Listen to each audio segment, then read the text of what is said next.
today is basically just kind of summarize the community survey, the information we kind of gleaned from that, as well as the community survey that was done by WSU a while back, which you've already seen the results of that, obviously.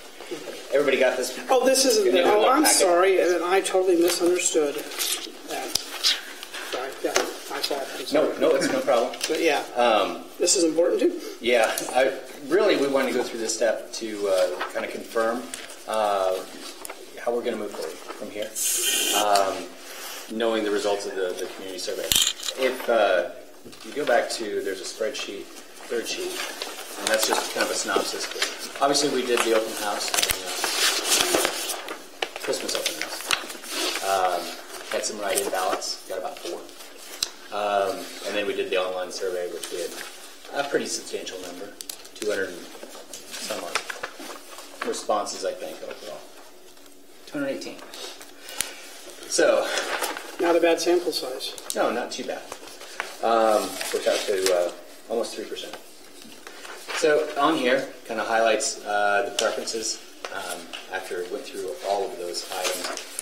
Really at the bottom of that was the kind of the general questions about support for the new park overall, and then drove down from there for community events, and then the specific elements of the park, what people, what their support level was for those. So let's start with that. Overall support for the park came in around 61.4%, which actually isn't, I don't think that was too far off of where we were back in 17, actually a little higher. Community events at the park, about 62.9, almost 63% were in favor of having events there, and we'll get into the specifics of those. The farmers market came in first. Of course, that's not too surprising. Concerts coming in second. Car shows. That's 52. Art and craft market again was a higher one. And then on down there. Now I took those basically to kind of gauge what kind of programming you might be looking at down the road. Mm-hmm. Support for splash pad, about 63%. Support for playground, just over 50%. Again, there is a playground that was recently built pretty close. I think people recognize that. Not to say that we don't do one here or a small one here. It's just something to be conscious of. Public restrooms, pretty popular, 67%. Everybody needs restrooms. I didn't put anything in there for like concession stand. I'm sure they come in and get it too. Walking path, 65. That's usually pretty popular. Shade structures, 69%. Memorial walkway, 39%. Pretty low overall. Yeah, but that's good to know. So really, you need to kind of start looking at that and making decisions, and that's kind of what we're meeting today about. On those, what elements do you want to have in this park? Maybe we don't do the walking or this memorial pathway, considering the support level. Maybe we do. The Memorial Parkway. Looking at that, that was one of the things we were going to have in there as a way to raise additional private funding. I don't remember how it was presented. Well, it really was a Memorial Parkway, because I think of it not as much as like a memorial, but like a almost like more of like a legacy, like, and honoring. Like we can put like I said, my family can put the Hawes family on there, and then 50 years from now, when my grandkids are old enough to have their own kids, they can walk through and see the name. And it was posed as basically a way to commemorate community members, community events, things of that nature. Okay. That's the way they do it in our event. Because, we were talking about it, like I know, at Kaufman Stadium, you can buy bricks. Sure. And you can have your name and kind of do it more like that, where people can really feel part of the park, and then actually, like David said, raise money too, as far as selling the bricks to members of the community. So. In the original plan, and I gave everybody, obviously we talked about this central spine kind of going from City Hall to the park, and that was the idea that that memorial walkway would occur there. It doesn't have to be that way. If we want to do this, it doesn't have to be that walkway. It can be integrated around the fountain, or it can be integrated really in the walkway around that, that circular elliptical walk. It doesn't have to be that spine necessarily. The survey question just said, rate your support for including a memorial walkway to commemorate local citizens and historical events. Okay. That's think if it was worded different, maybe we'd get a different response. I don't think anybody would come unglued if we Right, didn't right. do this. I mean, it's not, I don't think that's a real hot button item necessarily.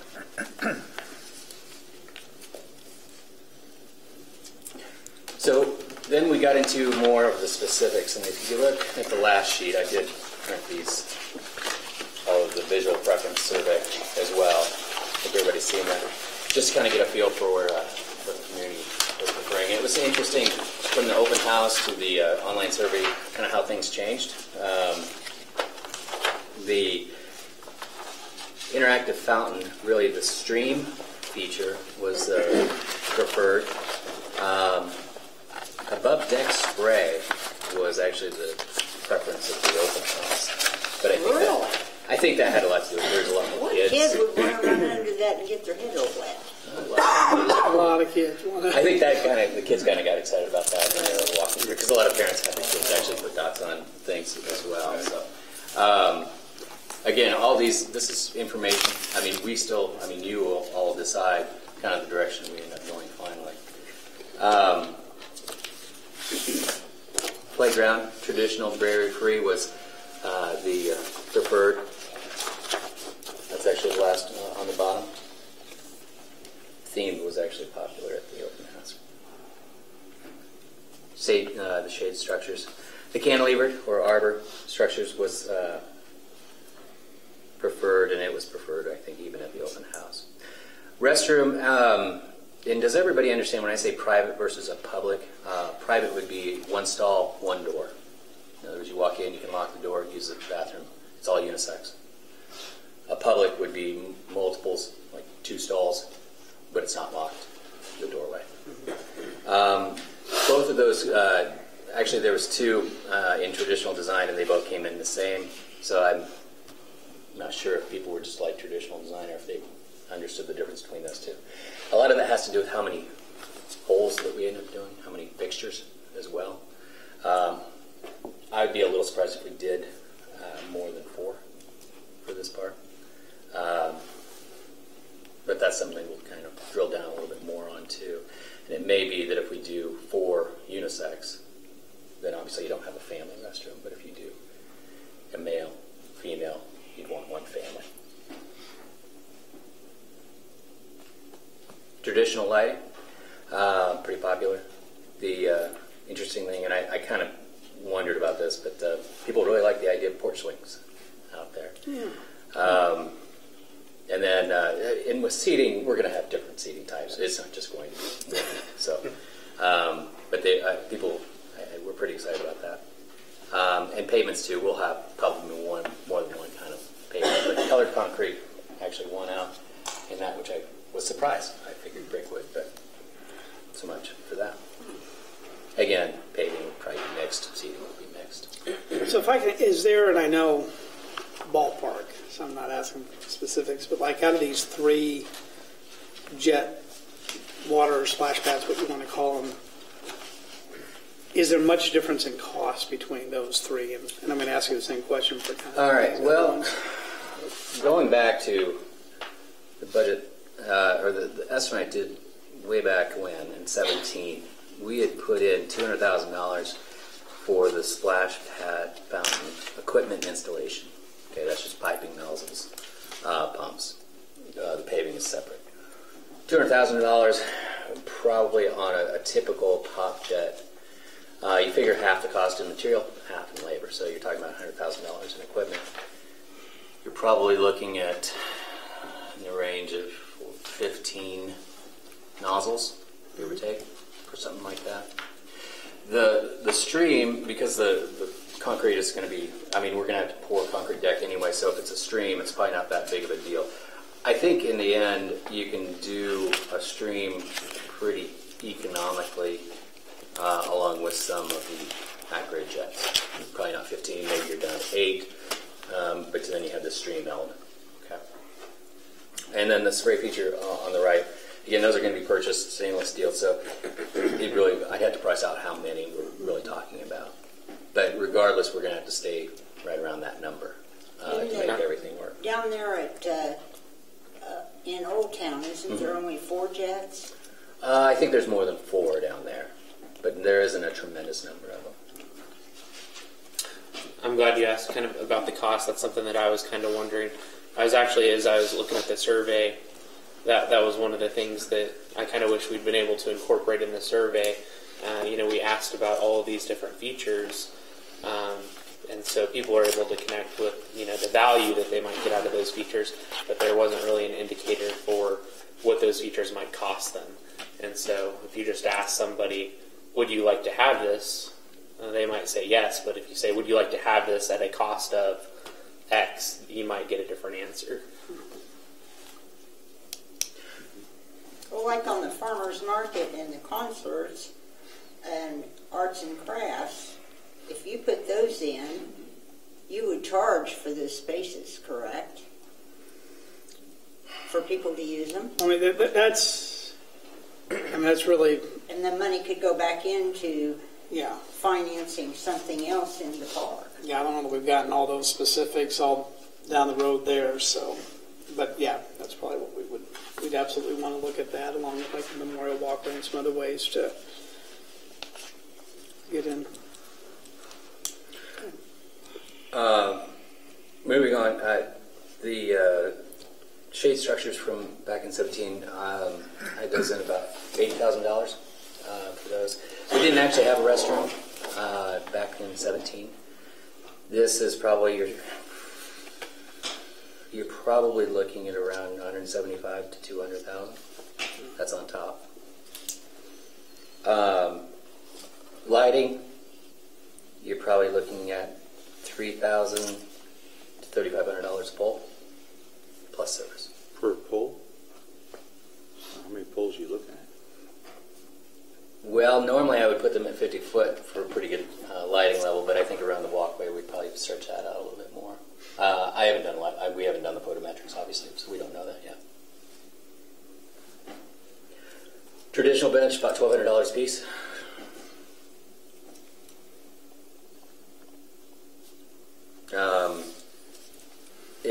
And playground equipment can be all over the board, quite frankly. It really depends on which direction you go, and that's not something we had in the original estimate either. Yeah, well, obviously, just based on the survey, based on kind of preliminary talk, I think the playground is not going to be first phase anyway, so I think, that's a decision down the road for the playground itself. But I think I can just say right now, unless you guys all tell me I'm wrong. I mean, I think we could put that on the back burner, looking at the survey, and again, and I'm kind of glad to see the survey kind of goes along with what we've been talking about and what the developers have told us. You need that gathering spot, not necessarily a place where you can go play for a few minutes, and but that could definitely be a component. But I'm with Councilmember Hawes. That can, to get something started, and we want to keep costs low, and we want to all that. I'm okay removing the playground from phase one. While we're there, and I included the original plan from back in 17, just so everybody kind of understood and still remembered kind of the overall, beyond just this phase one that we're trying to achieve, but the overall part plus the development around it. So, now during the open house, I did have two plans. Phase one, which you've seen, and that was kind of the original one. It's been updated a little bit with the restroom component, which we didn't have originally back in 17, to show that. And then I did an alternative, which is option 2, which did change the location of the parking lot, the fountain. Did reduce the number of stalls as well. I haven't put numbers on both of these yet, but I will tell you that the option 2 is probably, it'll be less expensive, just by virtue of there's less pavement. well, there's good things about it. I tried to keep all the pieces in it, just so we could, I guess, compare them adequately. And there's variations of these. I mean, as soon as we know kind of which direction we want to start playing with the details. The thing I see about kind of either option, concept one, I'm not a fan of the parking lot having the walkway go through it. I know you could walk this way, but I just think less people walking through the parking lot with cars is probably better. especially having, kind of the splash pad with kids, possibly parking lot on one side, street on the other. May not be, the best plan, but the thing I like about phase one is it gives something for everybody in the city. I mean, people can go and walk. People can, obviously the splash pad I think will be a huge hit in the summer when it's 110 outside.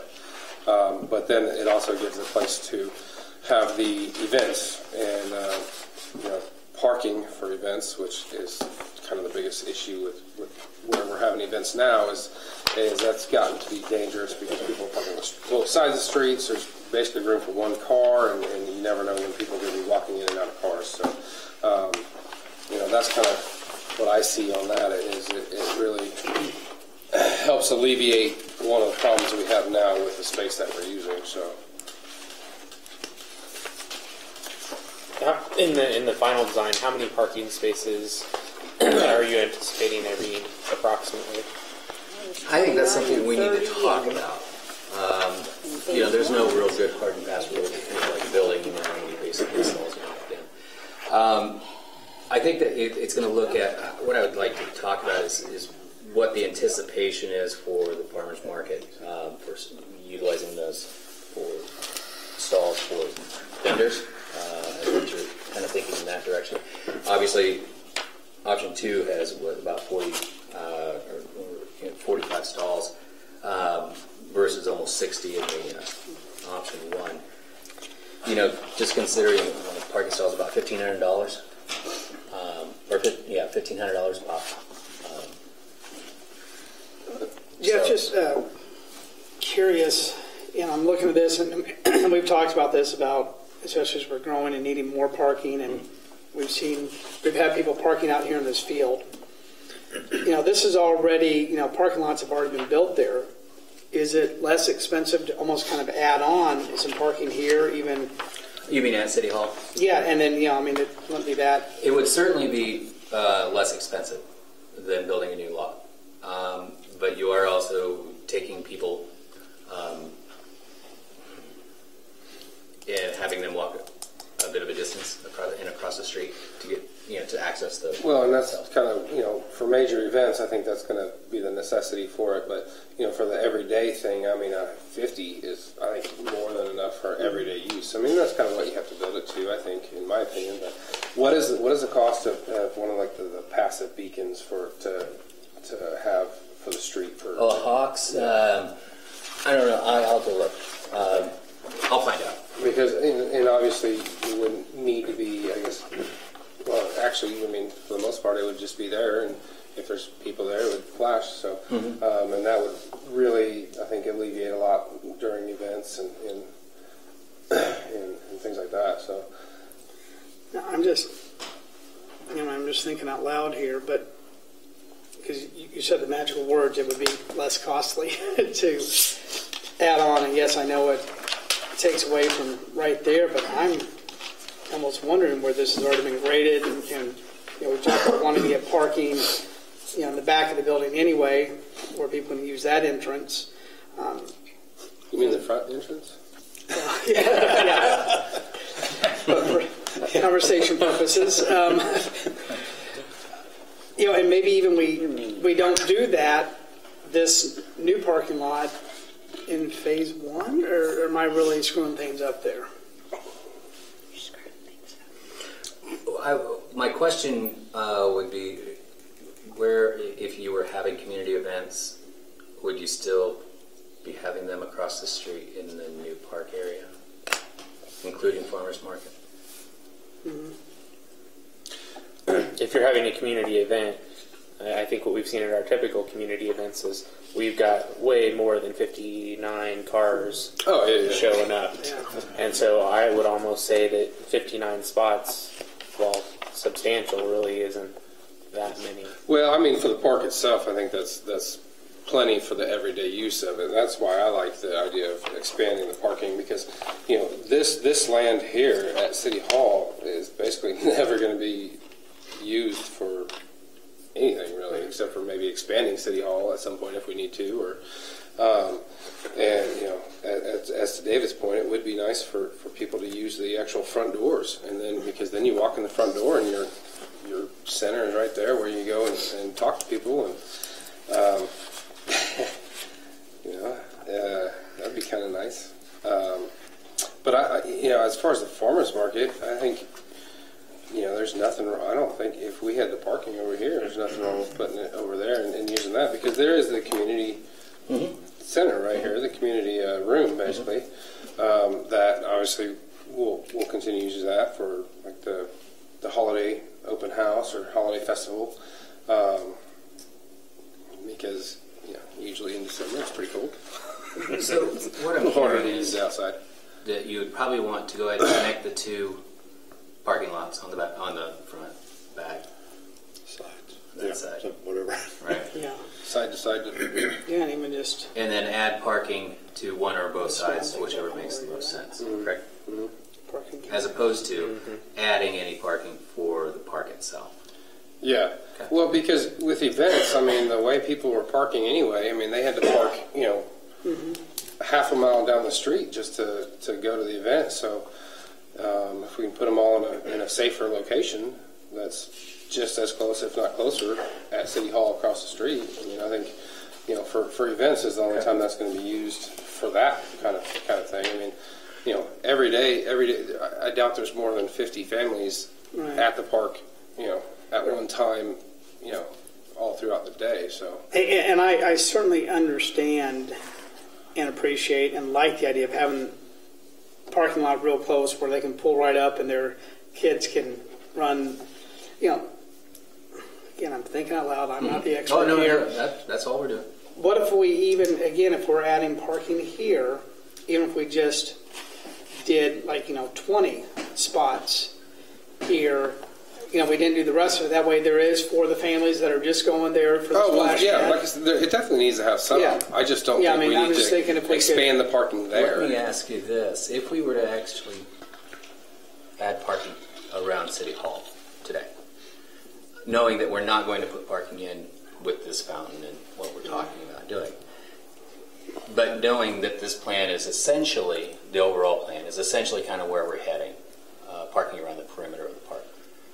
Really, I'm not so sure if that wouldn't take care of us.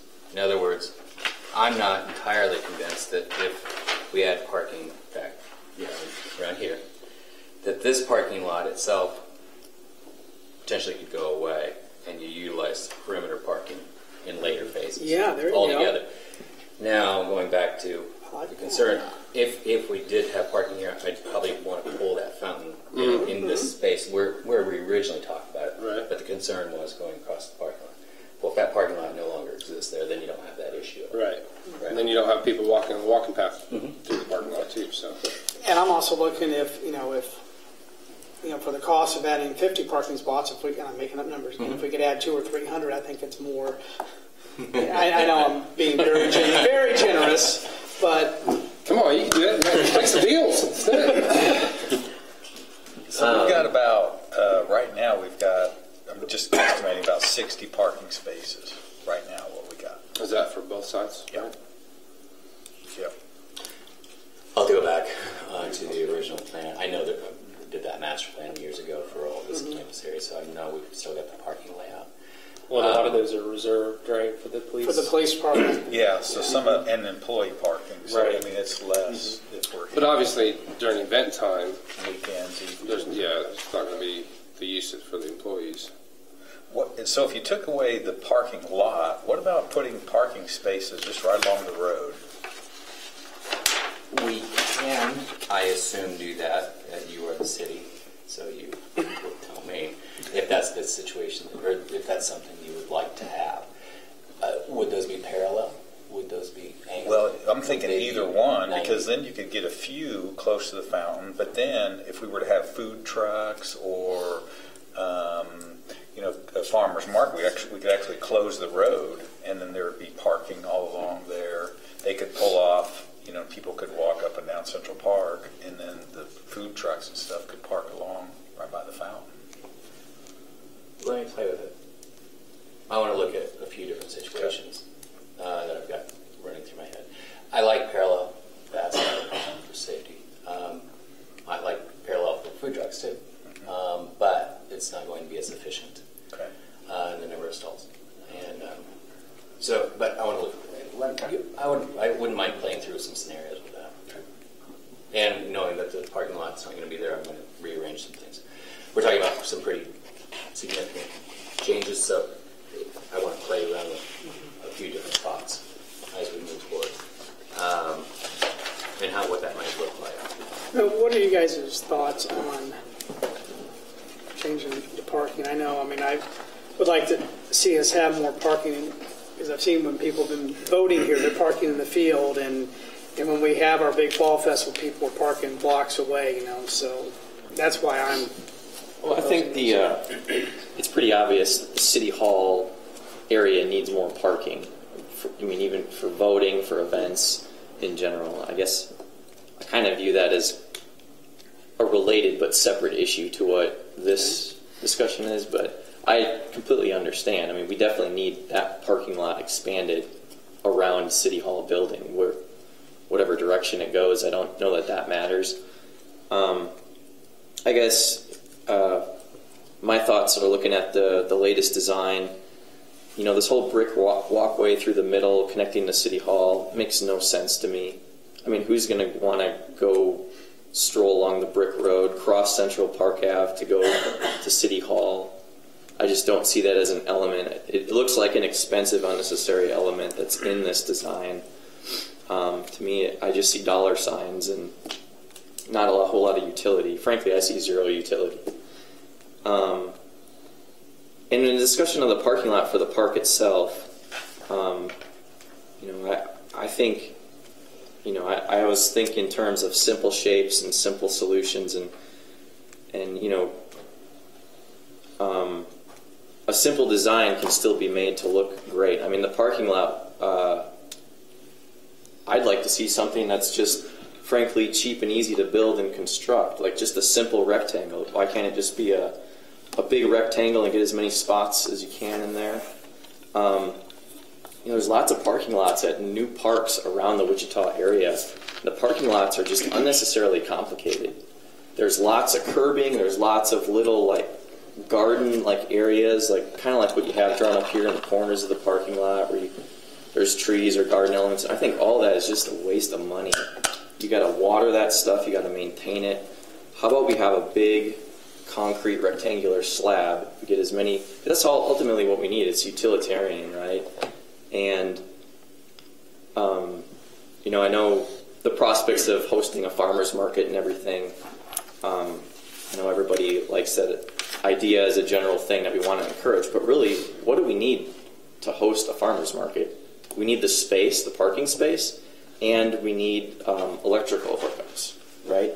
So what if we have a simple, large, as big as we can fit in the area we're proposing, a nice big rectangular parking lot that has maybe a central area that has electrical hookups, or something that's easy that, hey, when we decide, hey, have a farmer's market, boom, you just go there, people plug in, and they park where they want. I don't think hosting a farmer's market is a complicated thing in terms of designing the park. What are we going to design for a farmer's market? All you need is space and electrical. And that's They bring their own that's generators. Right. Well, yeah, that too. So in my mind, just having a nice big parking space solves the farmer's market hosting problem, right? Unless there's something I'm not thinking of, which I've seen farmers marketers on gravel road. Right. That's my point. My point is there's nothing that we have to design into to host a farmer's market other than having the space where cars can. We could probably do it in our parking lot today, actually. Right. Yeah. I've been asking for it for It might be a many little years crowded. now. Yeah, you probably. So yeah, I'd like to see this just simplified in terms of just a simple parking lot. I think we can always add things like trees and gardens and whatnot, to our heart's content after things are established, like the parking lot. And if I could just speak to the splash pad real quick. The splash pads that are I think Pop Jet, as you have them labeled here, which were not popular. those are kind of boring and kind of lame to go visit, because all it is water bubbling out of the ground, and it's not fun for the kids. I mean, it might be fun a little bit, but it doesn't have any After like 5 minutes, let's hang out and stay longer thing. What the kids want to do is grab hold of jets, or have kind of like fun things that they can run through, and it has to be fun and kind of interactive type. And I think that's evident in the survey here. I mean, even these pictures are kind of hard to see exactly what we're advertising. To that, I don't see any reason why we couldn't even incorporate can't read that far, sorry. That's all right. Some of the above decks, a few above deck spray features, kind of on one side that funnels through that stream. Right, you could do, because the really little kids, they just want to go through a little water bubbling up from the ground, and you could mix. You could have, I don't see any reason why you couldn't have. Sure, you certainly could. Some of both elements. Yeah. Let me try to bring us back. I didn't mean to open up this can of worms, because having additional parking is something we've been talking about for a while. I just saw this as might be an opportunity, and just this, and maybe, I don't know, park isn't the best name, I don't know, but originally, and I don't want to lose sight of, the goal is to use this land where the specials are so high that nothing's ever going to go on there to get this natural gathering spot, so we can have a place where we can have our events, and where we can have larger crowds come, which then hopefully leads to the retailers wanting to add that to all the other numbers. But the splash pad, I think, absolutely has to be in the first phase, because that's what we've heard from day one they want. And so back to what Councilmember Elsoff is saying is, I think I love this. I love it. I wish we could start building tomorrow on this. But a splash pad with looking for that natural gathering spot. We just, I'm going to talk to you a little bit later in the meeting with some of the events that we've talked about. But I mean, and then you look at like this, the lawn seating for where we could have movies on the park and concerts, that type of stuff. And I'm not talking big production concerts, little, but And Wichita has such a good music scene that we could get people to come out here and play for free just because they're playing in front of people and getting, And speaking of that topic too, I mean, I didn't notice this early on when I looked at this, but you have this terraced seating around the splash pads. This terraced seating, and I guess I question utilitarian nature of that.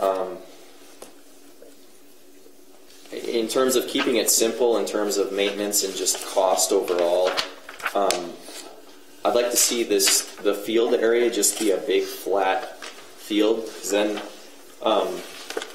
it can be used for multiple things. Once you start talking about a terraced area or some kind of amphitheater type thing, you really limit the use of that land. It suddenly becomes only for one thing, and I would just caution against that, because I think if this were just, we have this walking path that goes around a nice big green area, and that big green area is a natural spot for hosting whatever you want to do, concerts or galleries or any community events where you need a big open field. And again, having electrical hookups that are readily available is really all you need, because the people that want to come and make those things happen, they'll bring their equipment, they'll do whatever they can on a gravel road, right? I think our job is to make that space available, and I want this high value. I want this to be something that isn't super expensive to build and construct and overly complicated. That is more of a simple thing, and we're heading that direction here. So is the green space the goal? The green space with the walkway to create that gathering spot, is that the goal? And in my mind, that's what I think. That's the most natural draw. That's ultimately why I began. Yeah. Well, and if so, one question that's coming to my mind is, we've got the splash pad here, and that's going to be an attraction for families. But you made a comment about it being something that you can come and spend a bunch of time at. Well, if that's the goal, would it be better to invest in adding the splash pad feature to one of our parks that has a lot of the playground equipment, so that when you go to that park and you're using the splash pad, then you can also go over and use the playground equipment and make that more of a longer tenure. I don't think that's bad, but my only thought with that is like Woodlawn Park. I mean, we have some sports stuff, and obviously older kids go to that park, and then there's some younger kids because of the playground stuff. There's no parking there. I was just saying, there's no parking to. Well, there's add no space. But my thought is is with the way Bel Aire is growing down 53rd Street and on Rock Road. Those people really don't have that local park, so it'd be nice for them to have something that they can go to. And then, obviously, with the Wampo Master Bike Walk Path, I mean, if they get a little older and they want to go to Woodlawn, they can take the bike paths and go to Woodlawn and do that. But I just think having that park element, not just the gathering spot, but the park element is important for the families that are moving in and moving close as well. I mean, if you look at what's the housing division across from Northeast Magnet? Rock Spring. Rock Spring. That's a long way from any city park. Yeah, I mean, that's the one issue I'm seeing here is this concept is not that kind of a city park that like you're talking about. It's not like Brookhauser. It's not like Woodlawn. This is a completely different concept. It's not the neighborhood type of park that you're talking about that they don't have in that area. And it's not even here. There's no proposal here for that kind of a park. Well, I'm not talking about putting that kind of park in. I mean, I don't think we need to have stamped parks and everything the same. I think all parks should be different. I think that. I think all our parks should be different. But I'm just saying they're a long way from any kind of park. This is a completely different kind of concept. It's still a park, and it's still close to them, and it has if we do the splash pad, it has interactive things for them to do instead of just having a green space, and I think that's important. But I don't think we should have. I don't think every one of our parks should have playground or this or that. I mean, as the fire department moves out, I would love, and I've heard from several people that a second tennis court would be a huge thing, because with one tennis court, I mean that lets maybe 2 people play at a time. I mean, a second basketball court. You look at how many people are over there playing basketball, and if we can gain that space from the fire department over there, I think that's kind of create that feature of that park. It's kind of that sports type. I mean, a sand volleyball court. I mean, there's lots of things that we could do, but I think differences in parks, I think it is huge. And then if everything's connected, like I said, with the walking bike path, anybody can get to any of the parks. Well, that's actually where my head was headed, is if we end up gaining space there due to the fire department move, would that be the ideal location for the splash pad, so that you had more of an all-ages park, and you had that one spot where, if you had a family with kids of different ages, there was something for everyone there. And it also might be a way to simplify this park's design and reduce the overall cost. The nice thing about having the fountain at this location is it will bring people here. And people will get used to coming here. So when you do have events, they're used to coming here. I think without that, you're going to have really not much over here, frankly, except a walk and a lawn, maybe a restroom. Is that, and that's fine for an event. But does that would does serve that for get you through every day? People that want to play Daily frisbee golf or Is that worth those it? types I don't of know. things.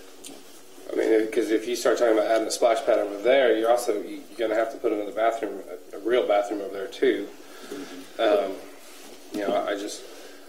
just like the differences in the parks and putting different features in different parks. That's why I think the splash pad belongs here. Yeah, there's no parking in any of the other parks. I mean, Brookhauser, there's no parking. No, there isn't. It's just on-street parking. It's The other parts, there's just it is a good idea that we ought to be thinking about that. Maybe there is a better spot. I can't think of.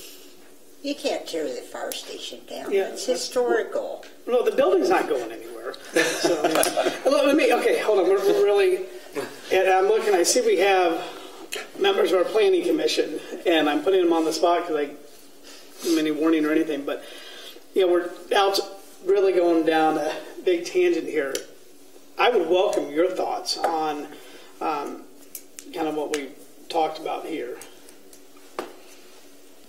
As far as would a splash pad at Woodlawn Park make sense, or would it? Because the other thing too, again, what Councilmember Elsoff said, we want to have, and Councilmember Smith, we want the gathering spot. That's the main thing. At the same time, we need it to be attractive and beautiful too. So in a splash pad, that's be a lot of fun. It'd be nice to use this space every day. If it's just one big green space that gets used 3-4 times a year, again, it's kind of like what it is now. You might as well just plow the field. Anyway, I don't think splash pad. Woodlawn Park, you're calling over by the fire department. Right. Bel Aire Park. Bel Aire Park, Splash yeah. pad there would make a big impact right there. I think the biggest thing there would be parking, in the street, in front of all those houses. If they could take the curb out, move it over 10 foot, and put parking along there so people can drive through there, because that gets pretty doggone crowded. That would help with bike traffic. Mayor, when they were talking about 53rd or Woodlawn, weren't they saying in one of those reports from the engineers that they would take that access road out? Yeah, I think there's So there's not going to be any parking there at all, except on the other side. that's a good thing to, with that expansion too, good point. I had not even. But I still think the splash pad should be up here, even though maybe it's only used through the summertime. Mm-hmm. And then as you go through your different phases, if this goes through, you add other things to the park. Mm-hmm.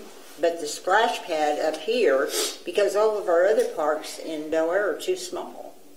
I think the splash pad is an attraction that's not around here. I also am envisioning when we have, whether it be a farmer's market, mom or dad's going to buy their stuff, all right, Johnny Jr., go, splash for a little bit. Or when there's concerts or movies, kids that maybe aren't so in tune. I think it lends itself to this area, and especially, the point that Councilman Martin brought up. It would be tough with, we do call these parks, but they're playgrounds. All these other ones, and that's a big part. That's a big draw for the city, and and so I know we're changing a lot of things here, Jeff, but I think these are beautiful designs, and we're really on the right. I love it. I think we're seeing what this can do and be, and all of that. So I don't want you to hear that we. I hope you've done this for a long time. And I really wish. This is just part of the process. I really wish I would have thought of this parking thing, before. And again, we do have to have the actual plans to be able to leverage things. And by the way, Justin, he did tell me that he was going to find grants to pay for everything, so we're great.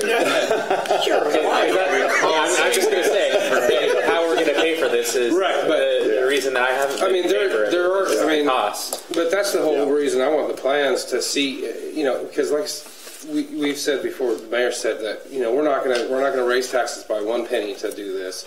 We're not going to take any kind of funding away from anything else to do this. If we get the actual plans and go, okay, there's no way we can do it, I won't be for it. But if we can get the plans and then start leveraging some of the grants that'll be available, but you have to have the plans to get the grants. There's businesses that will be able to contribute, but we can't go to them until we have the plan. We can't go, hey, would you like to sponsor something? Why don't you just write a check? So that's why I want the plans so we can try to start leveraging things, and then we can come back and go, look, this is what the cost is, but we've taken care of half of it already by grants or sponsorships or things like that. So let me just tell you guys, there has been talk very recently about, does the Easter egg hunt and does the fall festival even continue? Because of the safety concerns, because we've outgrown that space over at the rec center with all of that. And that's stuff we've got to consider. I certainly don't want to limit or cancel. That's a good question, is how does this parking lot compare to the rec center in terms of are we using that as a metric here? How many stalls are at the rec center? 60, 70? Yeah, I was thinking about 100 maybe. Well, when you take that block, too. block off Yeah. the part, Yes, we don't use it. That's right. Yeah, say 60, and then everybody parks the car show on the grass. Yeah, yeah. So, Well, I would say that parking for major events, I wouldn't recommend building a mall parking lot here. Oh, no. yeah, you can't build to that. I mean, Cost effective. I would like to go back to parking real quick. I know we talked about the idea of moving or adding parking to the city hall site in lieu of a true parking lot on this site. We talked about a parking lot on this site, and we've also talked about off-street or just on-street parking here. So, do you want to look at all three of those scenarios? Which is fine. it'd be nice Certainly do to that. cost comparison wise. I mean, Well, cost is going to bear out basically again $1,500 a stall. I put it here. is that put it there. are you talking about concrete or asphalt for that? That's a pretty general number, and it depends. Right now, I don't know where oil is versus concrete, so it depends, and it also depends on the type of parking lot. If it's a real complicated parking lot, you're going to go concrete. If it's a big, easy one, it's asphalt. Well, for I mean, I'd think say what you're around the hearing city from us hall, is- it's probably going to be asphalt. I mean, I think what you're hearing from us is we're focused on cost here. So if you can help recommend of those options, which are going to be the least costly, I think that's what we're looking I for.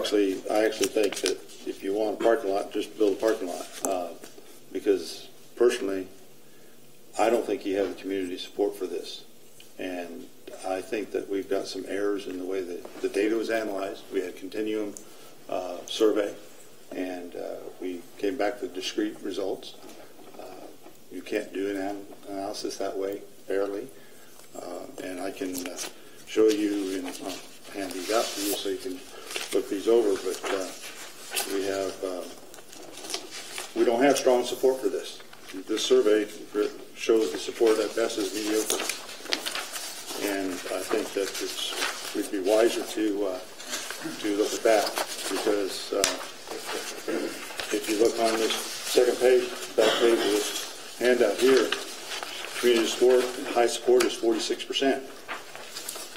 Low support is 32%, and you have a mid-range there of 21, almost 22%. That's mediocre support. That's not strong support. I've not heard anybody except folks here at this table who are in support of this. And I talk to a lot of people. I've had email conversations. I've had personal conversations. I've heard no one say, yeah, we should do this. I've heard them all say, no, we shouldn't do this. This is expensive. We don't have the money for it. We need to be spending money on our infrastructure. That's what I'm hearing.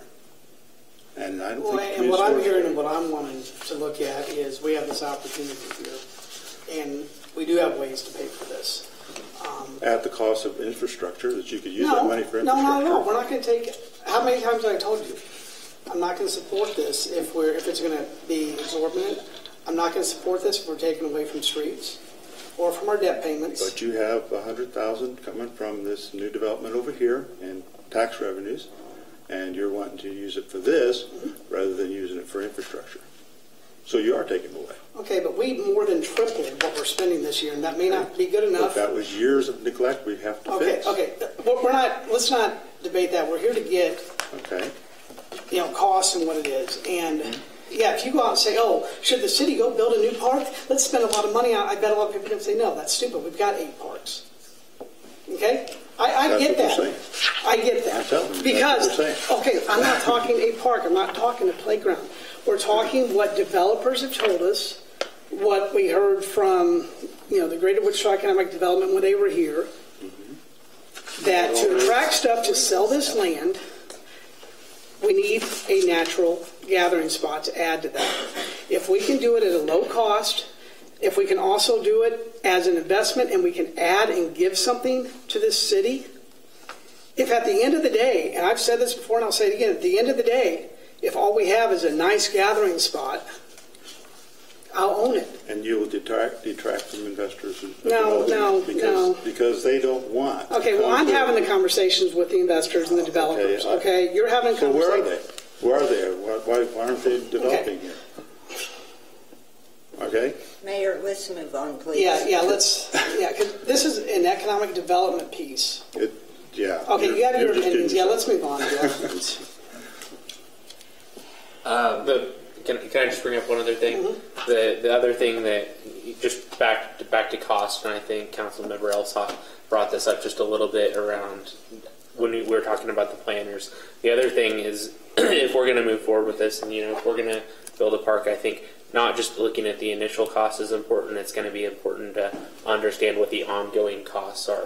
What are the different maintenance costs that are going to be associated with this type of splash pad versus that type of splash pad? And so just want to throw that out there as something I want to make sure that we have a focus on and we understand. Absolutely. Let me back up. We've talked about cost a lot. And it would help me to know what's the ceiling? Do we know? Is there a number that you want to hit? I don't think we've come to that decision this far. We're just trying to get quotes and prices. Yeah, I mean, I don't want I to think if you ask all of us, you'll get a different answer. So that's what's going to make that question hard.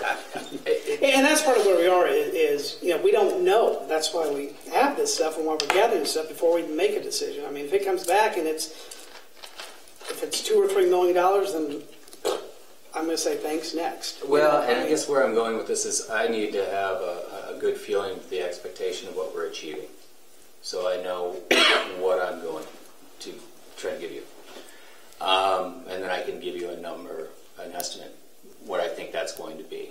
Okay, we've talked about a fountain.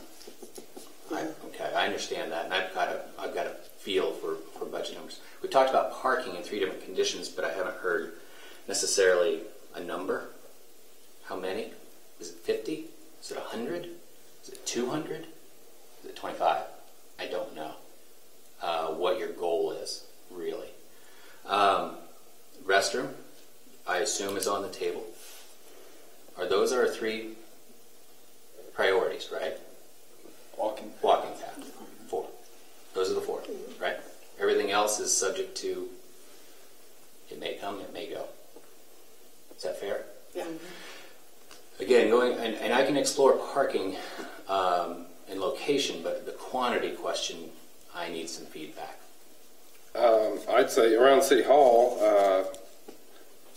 I'd say 100 more. make it look good, and I mean not fancy, but make it symmetrical so it doesn't mess anything up, but and see how many that adds, and kind of see where we're at. I mean.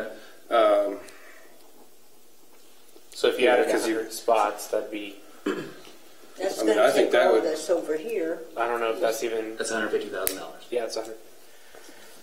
And I don't know logistically would that fit behind City Hall. If we're talking about I don't know yet. parking, It's a lot of spots. so Jeff mentioned the 3 options of parking on the street. I don't see parking on the street being a real. I don't know. When I think of parking on the street, I immediately think of families with little kids and getting out next to the street. I don't like the idea of that as being the only parking option. I mean, perhaps there's a version where that exists, but I don't see that as being a serious solution at this point.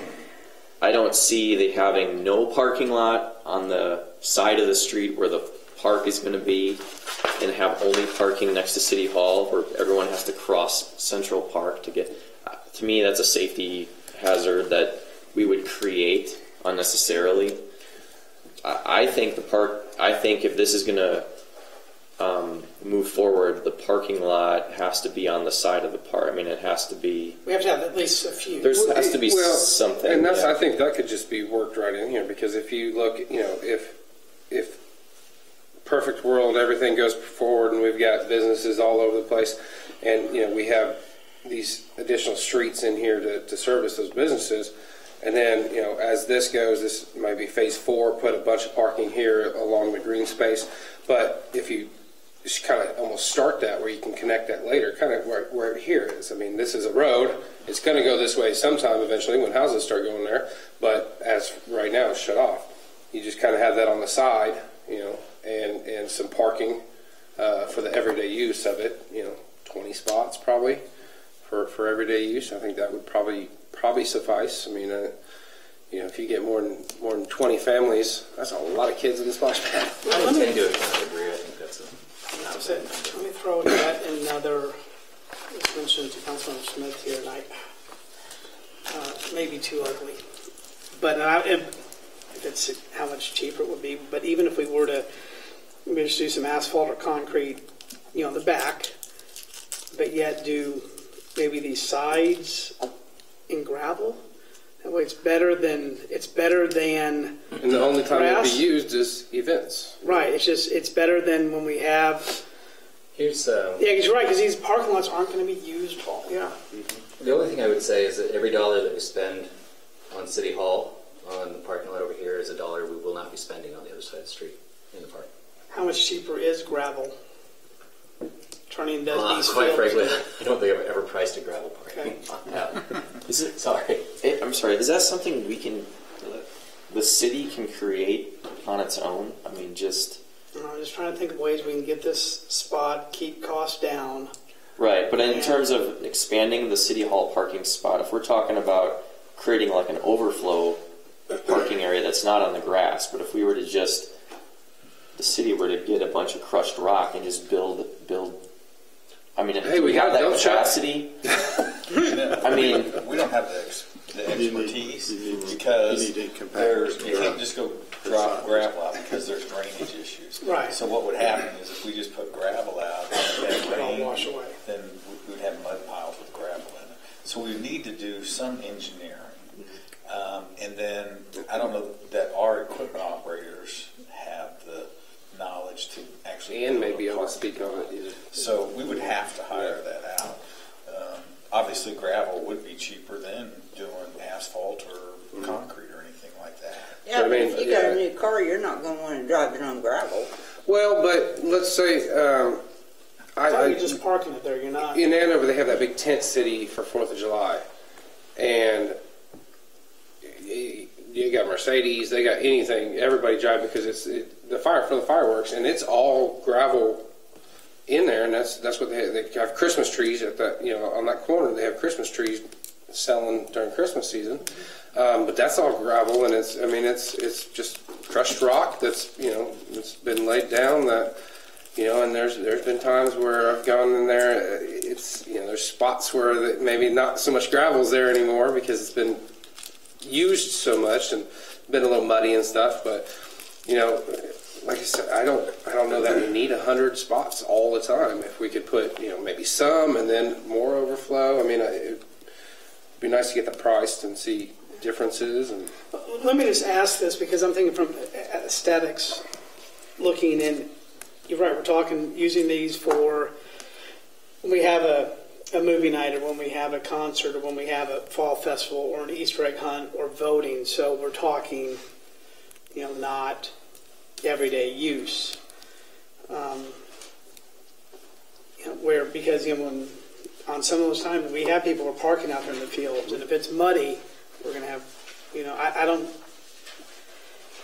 Again, I'm thinking out loud with all this stuff, and that gets me in trouble. But what are your thoughts on if we were to, and I welcome even the Planning Commission and City Manager as well, if we were to look at getting, maybe having Ian look at what it would cost to rock one or both sides of this?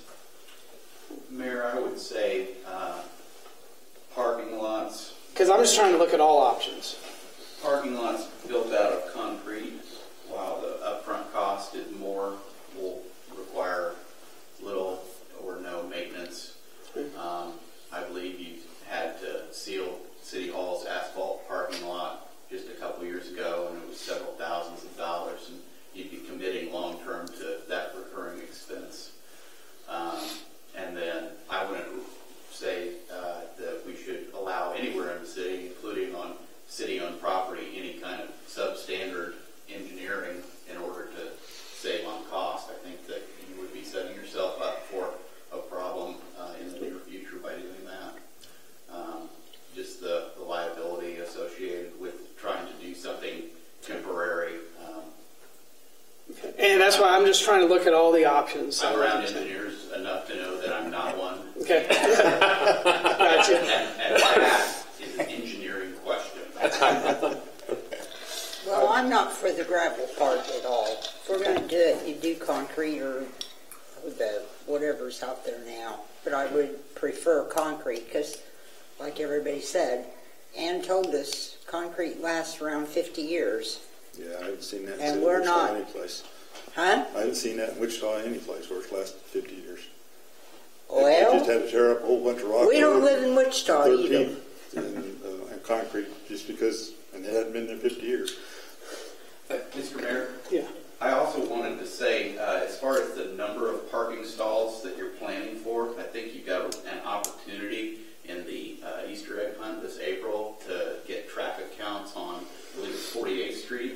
And so if you put out your traffic counters during the event, you can get data on cars coming That and may going. scare us away. So that could scare us away from all this, yeah. But that will give you good- an expectation of what an event draw really is. Yeah, I like that idea a lot. I agree with him on the concrete. Because you put a rock parking lot in, you're maintaining it all the time. Okay. I mean, if it rains and you drive on it, it sinks, then you're talking ruts and all Okay. that stuff. And I don't know. people trucking. It's not going to look good. I don't Okay. know. Well, and that's why, as we were sitting here, the It's nice houses, area. the houses that are right over here are going to have to be looking at. Okay, okay. On the ground, I just yeah. wanted to bring it up. I just, No, hey, I think. I want to ask a question, if I may. yeah, so, but I guess back to your thing, we were talking about parking, maybe we talk about a smaller parking lot, is that? Yeah, I think so. At this point. I guess what we have drawn up in the latest phase is ballpark. I mean, 50 to 60. I mean, that's what I guess. Just looking at, spitballing here, no less than that. I guess I would say. Okay, and I like that. So- I'm sorry, and I was going to say one more thing. Then, again, I'm thinking out loud here because I want to go through all these scenarios again. If we have, the Easter egg hunt, the fall festival, we had cars parked on both sides of the street there on 48th, and the neighbors were upset. We had kids running across the street. I guess a couple times a year we had to park a bunch of cars in a field that's mowed down. That's not the end of the world. At the same time, so maybe. Well, it's not much. Yeah, I'm not with it. But again, to keep our cost down, so this is, manageable and something, we can all be okay with. Let's maybe cut down to a few, but yeah, okay. Am I making any sense? Okay, so parking lot on, kind of like option 2, right? That's kind of the direction we're going, not expanding parking on City Hall, correct? Is that where we are now? That's where I'm at, Mr. Mayor. Yeah, I If we're think. gonna make a decision. Not make a decision, but I mean, if we're talking about what direction are we going here, to me that makes the most sense. I mean, if we're Now, still talking. I still think the way it's designed here is unnecessarily complicated with too many curbs, and I think if that can be simplified to a greater degree. No, but you want it attractive. You don't want to It can look good. Simple can look good. You can make a simple rectangle look good. Or we could just Well, and do I it to think where it's like that. it doesn't even have to be done right away, but add in some of the bushes and some of the more aesthetic features later. I mean, you can always go in and if it's designed nice, you can always go in and add some of the I don't aesthetics. think I've ever walked into a park thinking I need more bushes. I need more shade trees. I mean, I like to have some aesthetic instead of just flat nothingness. So, one question. Just thinking out loud here. What the mayor said is the goal is to build this gathering place with the goal of selling the parcels around it. So the question that's come into my mind is, which parcels are most likely to sell first? Do we have any guesstimate on that? It's here. It's going to be a corner. That's kind of what I'm thinking. And if the parcels that are most likely to sell first are at the corner, what can we do to best position those parcels to be sold? And would that be to go ahead and install the parking and the recreation area at the other end? before we did the park closer to City Hall. With having the parking Give this guy a headache. at that other end, closer to those parcels, be an incentive for the businesses to go there because maybe there's already some pre-installed parking. I don't know. So do the Just phase thinking 3 out loud. parking and phase It's a good 1. point. I wouldn't argue with that. Okay. But I think it's really a disincentive, because once you put a park in there, they say, well, you've already done that, now I got designed around it you've already done, instead of working And- with you on a design. That may be true. That- I'm that's just a throwing that out partnership. there. I'm just throwing it out there as an idea because I don't know. And that's what I'm hearing, is that they don't like that, because Okay. you've already done stuff, and now I'm stuck with what you've done, and I'm less interested in doing anything. And in that case, it'd be better to keep the building further away from the parcels so that you're less likely to impact. So not even do it, until you have somebody you're partnering with to do it with. I think it's potentially a mistake to think of, to only think of,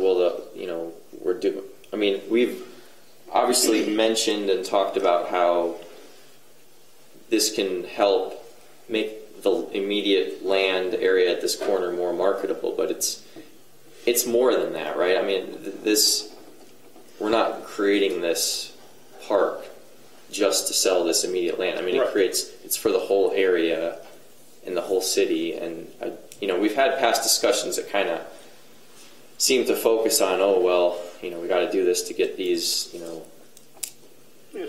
limited number of lots sold or whatever. While that may be true and that this may help that, I think it's important to not keep the vision focused on just this area, that this is helping to open up. Yeah, the in whole my area. opinion, yeah, this is for the betterment of the city, of the citizens of the city, and like you said, if we have to cancel the Easter egg hunt or the Fall Fest because of the dangers of just having too many people there, I mean that's not good. Yeah, I don't think any of us want that on our. But to go back to what Councilmember Smith was saying, I mean, phase 3 also takes away, Councilmember Elsock brought up that you don't have to cross Central Park then. You don't have to cross the street to get to the gathering spot, the phase 3 parking lot. Or I guess the phase 4 one would do that. But then you have to enter off of 53rd as opposed to off Central Park. I still think events you still have to use you're City Hall building parking lot. You still, there's still. And also to speak to Jim's concern is there a placement of the parking lot that has the least impact on limiting what potential future developers would do and in terms of scope or. I would say that the reason that the park exists where it is because it's in the center of the property, which is the least marketable of all of it, and that's why we're using it. Right. So as long as you're staying, I think, closer to Central Park Avenue and in the center, I think you're fine. Okay. Well, Mayor, I think we need to give this poor gentleman about 5 things to come back with us before he has a heart attack. Okay. So we backed off, now that we've thoroughly discussed, backed off doing parking lot around City Hall. As much as I'd love to have at least the back here, we're Table not, that. we're doing good. Yeah, let's hold off on that. And yeah, it's not the end of the world. I guess we have to park in the field if we have the events here. We're hearing that the brick walkway from the bay window in front of City Hall across Central Park could probably be taken out just with a crosswalk or a footbridge, maybe something like that. And then If you take out that walkway, where are you going to put it? that's what I was just asking. Well, just keep it simple instead of Yeah. going. I think it should be eliminated. I mean, I think it's useless. It's an aesthetic thing, and that's it, and it's unnecessarily expensive. I think what you're looking at is probably pulling that spine and running sidewalks up the drives because you're going to be utilizing some of the parking on this property for the park when the events happen, so you want to give people a way to get over there. Just do a cross. But you don't pull that spine. Well, surely we would have some sort of crosswalk, Right. but Yeah. not an elaborate brick-laid thing that we have drawn up Right. here. That's my point. Yeah, okay. Yeah, I got you. Yeah. I agree. That's what I was saying. Keep it simple. I mean, you do have to have some way to get across, but And then the other thing I'm hearing is we need some type of parking adjacent to the park, maybe not as extravagant or as large as what has been proposed in the phase 1. Is that? Well, he's looking at Mr. that Mayor, you're concept looking at too. the Here. early design. Yeah. Look at third page. Oh, yeah. Yeah, the 45 stalls. Okay, yeah. So we've already done that. Okay, sorry, you're right. And then the splash pad. What about restrooms? Oh, yeah. Restrooms and, of course, some lighting. I'm going to make the assumption on Oh, the. let him go in the dark. I'm going to make the assumption with the fountain that the equipment you would prefer above ground, not in a vault. Is it cheaper above ground? Easier to maintain? I have to build a structure, put it in, regardless. Okay. So it'd be like But- a hut of some kind? Or Well, there's a small couple different building? ways we can do it. In number 2, basically, I've shown it co-located it with the restroom. I think So basically, that- you overbuild a restroom and then the backside. So you of got it. your Yeah, I plumbing think that right makes there. sense because it's. The other one, it was actually a split. It was a similar sized building, restroom one side, actually equipment building on the other, but they're still in the same type Go of to heat structure. control if it's above ground, right? Well, you'll have Below heat ground. regardless. You have to deal with the heat regardless and the humidity. And the other thing I'm hearing is we maybe need to stop referring to this as a park and as a gathering spot. We can certainly do that. I mean, I'm just kind of internally, it's just kind of gathered here because it's not going to be the park with the playgrounds and all that stuff.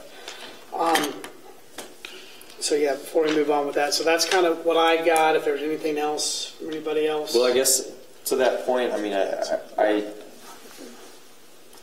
one of the things about,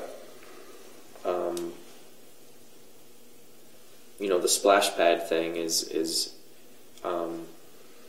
that, I mean, this is one of those nice to haves type things. But I just wanted to, since no one else has mentioned it really or advocated for it, but I mean, kids like to go back and forth between like a splash pad area and then if there's like a big slide or monkey bars or some kind of, you had that good picture here of the open, what was it? Barrier free or something to go once they're soaking wet to go to go roll in the mud. Something. I don't think it should be ruled out. I think it's a mistake to just say maybe it's enough to just plan for a space for maybe a future playground type area and to keep that in mind. Well, I'm not yeah. saying we have to have that, but I'm just saying it is nice to have in a lot of the parks that do have splash pads around the greater Wichita area. Nearby the splash pad, there's always, I mean, I can't think of a splash pad that's, although The one Kelly downtown Centers, do they doesn't have have anything. Yeah, and Buffalo Yeah, Park is storage. actually pretty far from it. And I'm assuming here, Anyway, most of them have some kind of playground nearby, and that does create kind of a nice kind of play back and forth thing for the kids. I just wanted to mention that to make sure Go that to the that's state fair, you can get on the considered. train. Well, and this obviously this is a combination of the phase, on this first page with that third page, but I mean, there's going to be a retention pond here for drainage, but you've got some space according to this, over here to I think future, and then with it not crossing the parking lot, I think you're right there, and then just take a tennis ball, just have them play fetch with them. I think that's a good, It's always that's what my kids loved it. They would do. Wait, that was a dog. Well, Sorry. this is more of a gathering place than a park. Yeah, but I think there's definitely future. I mean, even if we develop like some of the road features. is there a pretty high expense for the later. natural? Oh, it's quite a bit less expensive than equipment. I was you're gonna buying, say, I mean, because, that- would again, that it's pretty suffice? straightforward. We did one for Tops Learning in south part of town a number of years ago. It wasn't. It certainly wasn't exorbitant by any means. Now you have to go through the exercise of finding the right materials. Yeah. a giant We're rock. not going to go out and just buy that. Maybe bring us that manufacturer. estimate for something, maybe a spot, future guests. I'm hearing what Councilmember Elsoff is saying. something, doesn't have to be a full-blown. Yeah, I think we'll have the space though. I do. I mean, I think we can. Maybe somebody have the will space, donate but- something. Yeah, and natural is very unique. I haven't seen that anywhere else. So, okay. I want to call on, does the city manager or the planning commission want to add anything else before we move on to our next topic? I do. Before I tell you why I am here this evening, I do want to take the opportunity to make one additional comment about parking. Just an example that has come to mind is the Sedgwick County Extension Center at 21st and Ridge Road. If you've been out there, if you've been there over the years, you know that originally the paved portion of the parking lot was just a small part of the total parking area, which was gravel everywhere else. And over time, they have phased in paving as events have grown. The farmers market that takes place there has grown, the demand has grown, and those gravel lots have been converted into asphalt lots. And caveat is the county maintains those asphalt lots and is committed to doing some sort of preventative maintenance on them every 6 years. So that, just because you have a phased approach, maybe one potential way to do that is to do your subbase and base and gravel for a future parking lot, a future paved parking lot for your spillover option. I'm here this evening because Bel Aire Planning Commission listened to my thoughts following the presentation we received on Bel Aire Town Center, an update to the Planning Commission on October 11th last year. The Secretary, Keith Price, briefed us on where you were at that time, and the information that we received was drawing similar to what you all are looking at, and in a master plan, a phase 1 and a phase 2, all of which bear the name of Central Park Commons. And I guess before I move on, my comments that evening were based on an assumption that Central Park Commons was probably something that was done in design, or was that picked by council, or was that something that's just part of the design? No name has been picked. Okay, and so that's just a working title? It's one.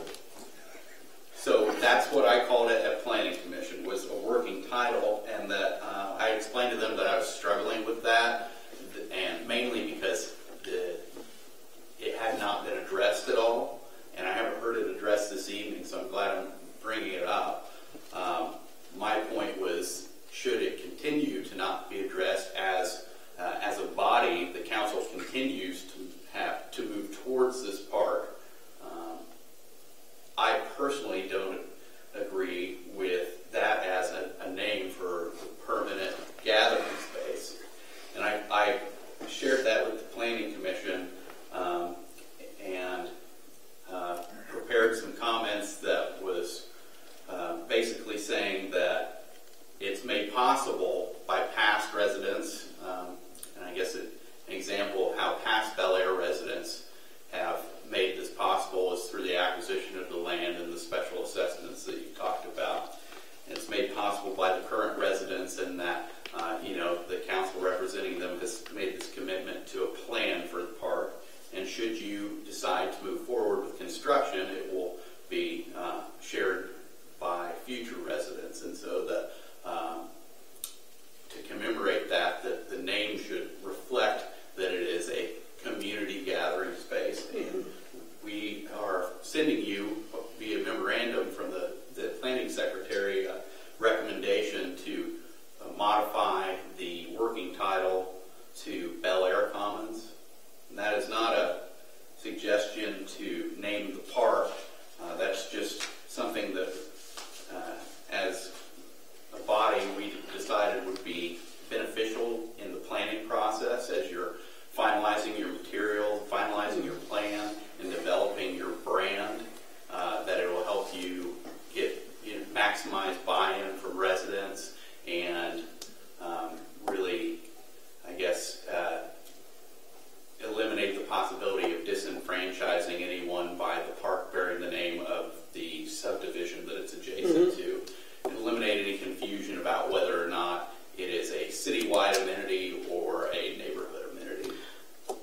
like that, and that's kind of, we're just talking, Bel Aire Commons, I guess we refer to it. Plaza.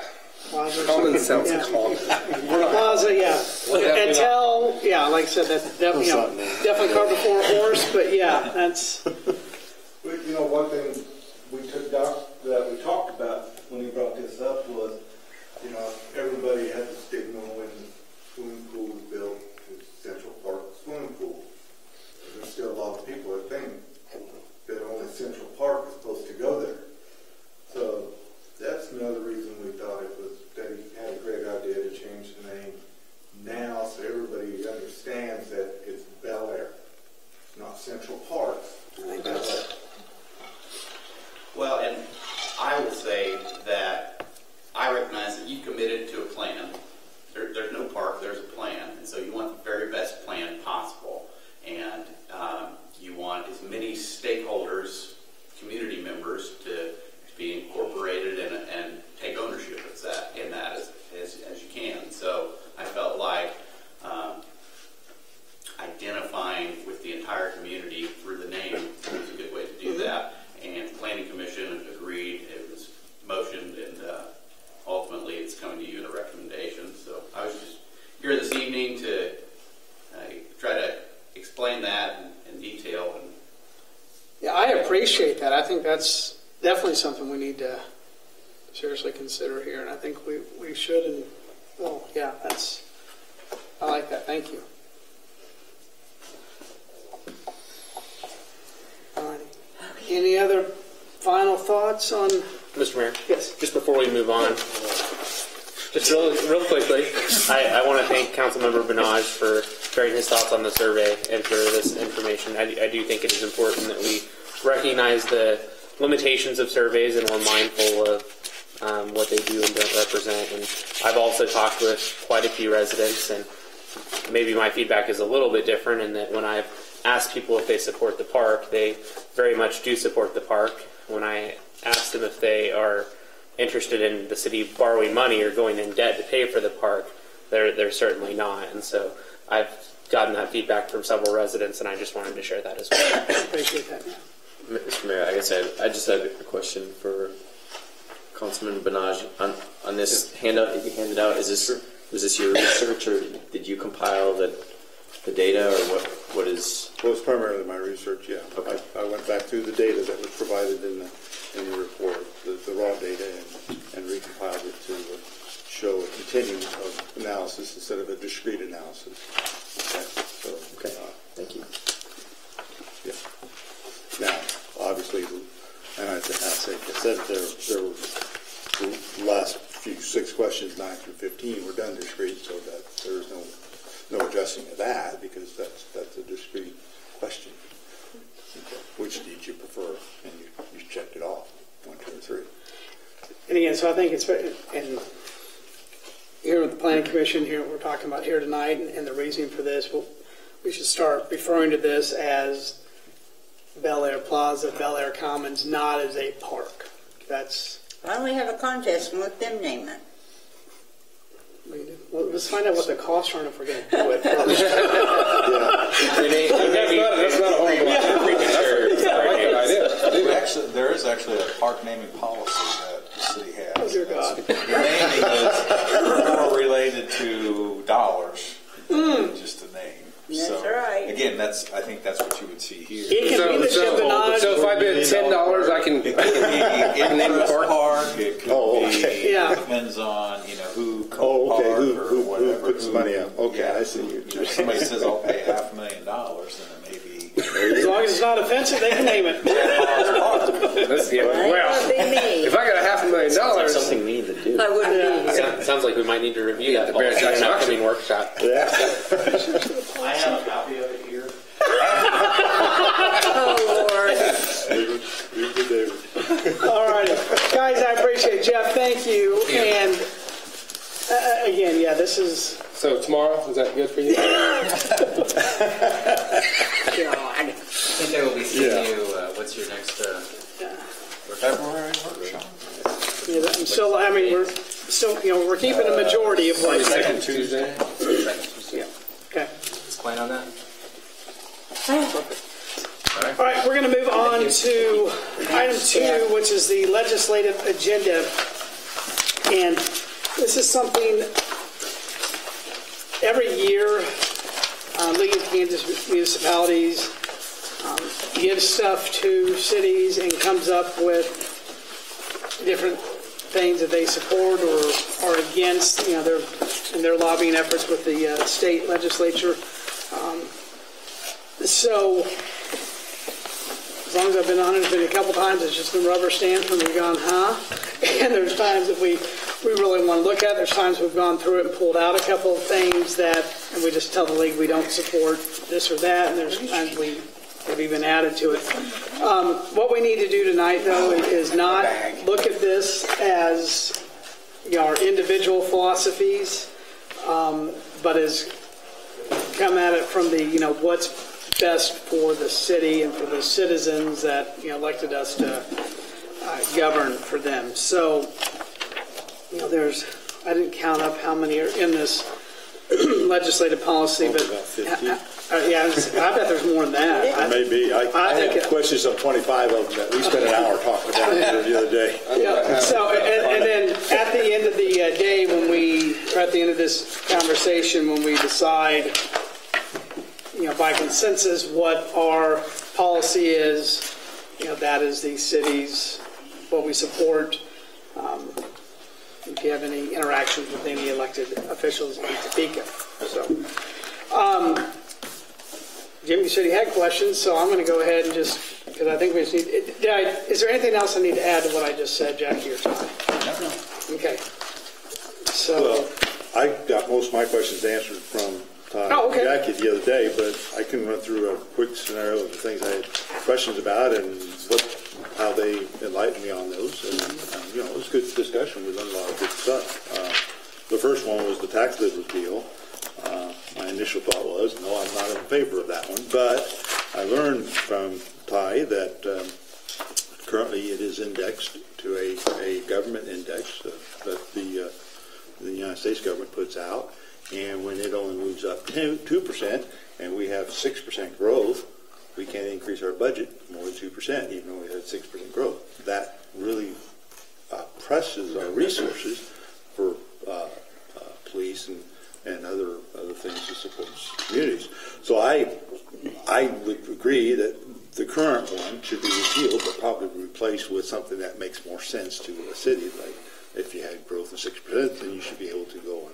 Jim Minaj, your state rep. Well, does it limit our budget authority, or does it limit our ability to raise taxes, raise the mill levy? It does our budget authority. So even though, and Jim said it exactly right, even though our assessed valuation goes up, so we bring in additional taxes, if the index, and I can't remember what index it is, but if it only went up 2%, then we would have to cut our budget to stay in line. Or you'd have to go get a vote of the public to increase the budget. To use the money that's coming to the city anyway. Yep. See, that doesn't make sense. So it really hurts cities that are growing. Yeah, because obviously if we continue to grow at the 6-7% that we're growing at, we're going to need another officer. We're going to need more street workers.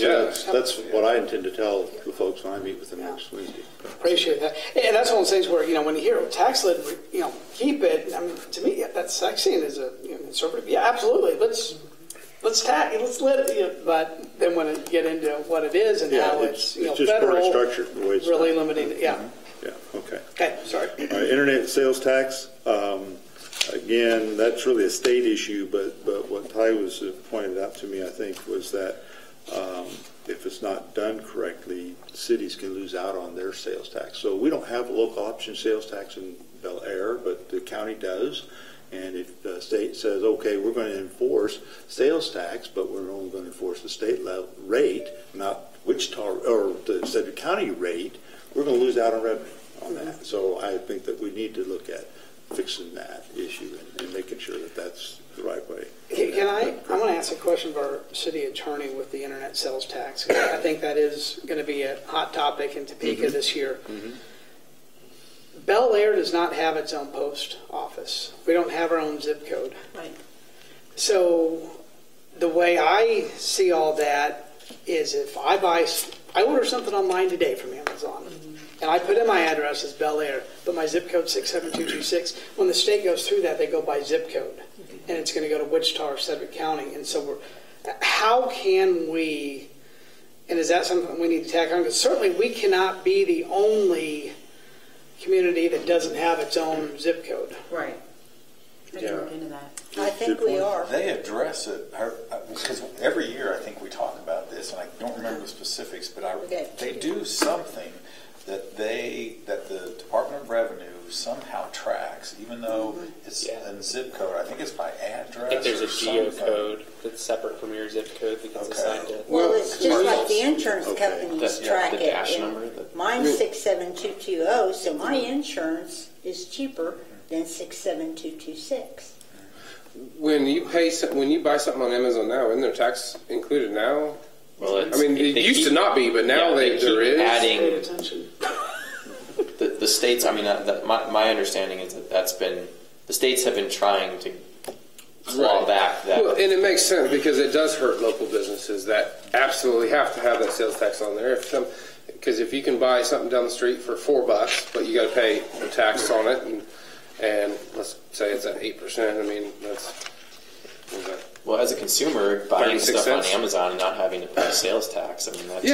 But if you can buy it on Amazon for $4 and there's no 36 cents tax, obviously you're going to do that instead of support the local guy down the street, and that's not fair to him. So, and obviously as a city, the tax dollars should be.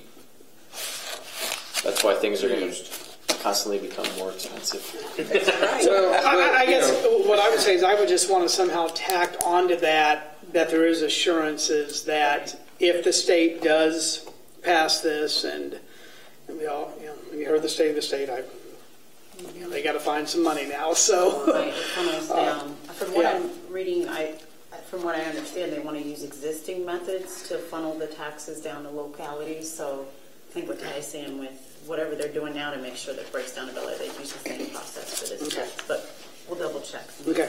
I mean, I'm not in favor of that. I mean, I like the Wild West. We're going to be telling stories to our grandchildren about when we used to have freedom on the internet. I don't want to be a part of diminishing that freedom, even if it means we don't quite get sales tax revenues or whatever. But. Well, for me... Because it is a thing of the past that buying something on eBay or Amazon, you don't pay tax anymore. That's gone.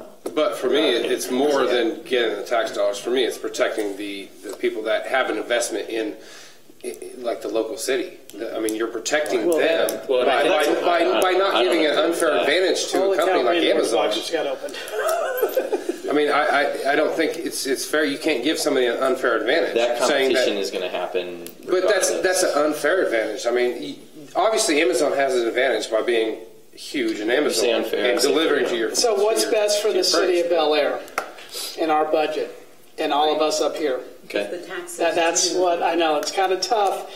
Right. If you look at it as though the taxes have to first be authorized by the state. So if the state authorizes them, should that then spill down to the city? Right. Yeah. We're not saying that we want this tax. Are we talking We're saying through that the county still? Is that what you're talking about?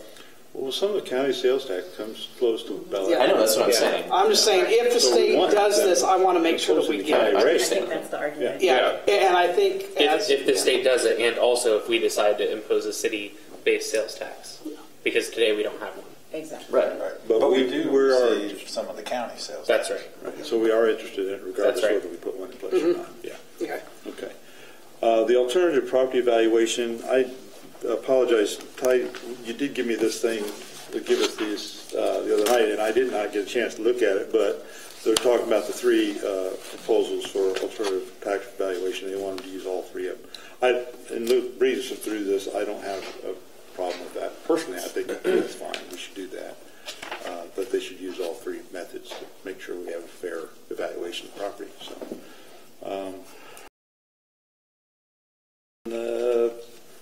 personally, and I think that it is this way, but workers' compensation for the city is the same as it is on employers, other regular employers, and that shouldn't change. And I think that's our I would actually position. maybe prefer it be reworded to kind of reflect that we think it for the city should be similar to that of private.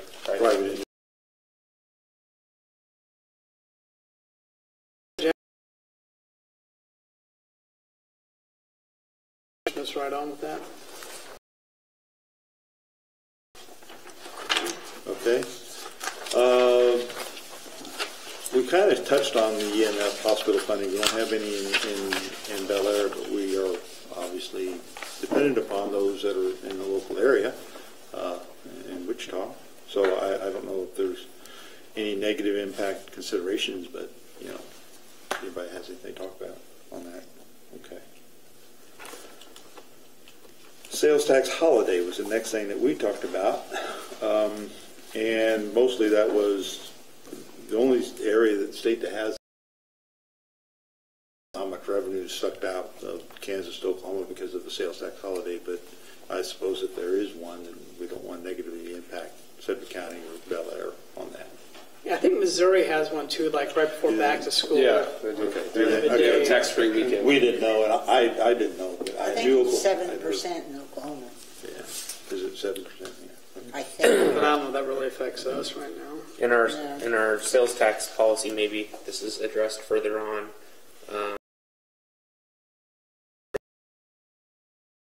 Essential items. I know that that's an issue that comes up from time to time. Yeah. Sales tax on food and clothing. New governor is talking about eliminating that sales tax on food, and I don't know if she's talking about anything else. I didn't get the Air State Union. I went to a soccer game last night. They won. That was awesome. It was awesome. I know Nebraska doesn't have sales tax on food. Yeah, and I think that's getting as a common. kid, I lived in California, and it was that way too.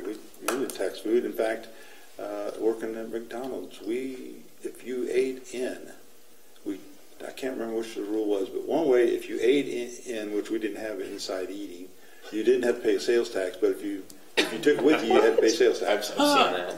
Yeah. I think I'll have that. There's some other things that That was their rule. That was Yeah. real. That was the Reagan days. Those were Reagan when he was governor of California. Right, that's what I'm saying. Are you asking me a question? I'm Yes, sorry. I'm sorry. What were you saying? Your position is that there should not. My question was if we as a city council should address that in our legislative policy. Okay. I didn't actually state a position on it. Okay. My position on it is that we should not have sales tax on food, but I would agree with that. Me I too. think that's fine. Okay. I have a question in regards to the sales tax revenue that we do receive through the county. Is that something that the county could decide on its own to stop doing that, or do we have a say in that? Or? So the way that was approved, and it's been around for years and years, because it required county vote, was that it's a 1 cent sales tax, and there's an equation that's in place that it's based on your population and what's it? your mill levy. Mill levy, yeah. And so that's how it's divided up, and they can't change it because it was approved by the voters. So that's how it's. So actually, the higher the mill levy you assess on your property taxes, the greater portion of the sales tax revenue the city receives. Right. Okay. Yeah. Thanks for Unless clarifying. you're way out of sight. And then you can purchase. So the next thing we talked about, and of course I don't mean to skip over anything anybody's interested in here, so please speak up if I'm skipping something you're interested. But the local ad, the way I understand this is that several years ago the state put this in place, but then they stopped funding it, and we wanted to start funding it again. So we're losing out on some revenue because we're not funding it. Okay. The next one was alternative revenue sharing sources. And these are like Kansas City, one example I think Ty gave. And if I'm leaving out, Jackie, please speak up because I don't mean to leave you out. Kansas City area uses a tax for roads. The court says the statute doesn't allow that, so now there's some question out there as to whether they can do that stuff because the courts are overruling the local option there, the home rule. So, I kind of get that. You need to be able to make tax. A good example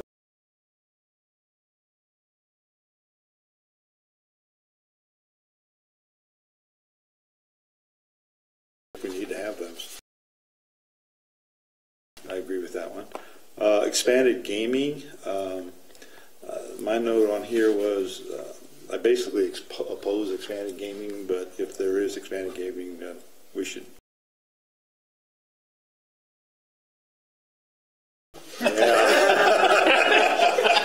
I tried to get you. You're just saying. You guys any tribe interested? I wish, yeah. I talked my Indian friends I over think there. they have to own the land before Yeah. you do that. Asset forfeiture. That's having issues, but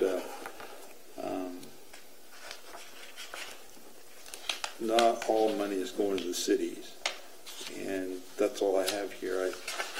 Refresh me on what was said about that. We just talked about how the federal government is getting involved in asset forfeiture and regulating. Right. You got So if the case, federal regulations. yes, if the case has any federal touch or has any federal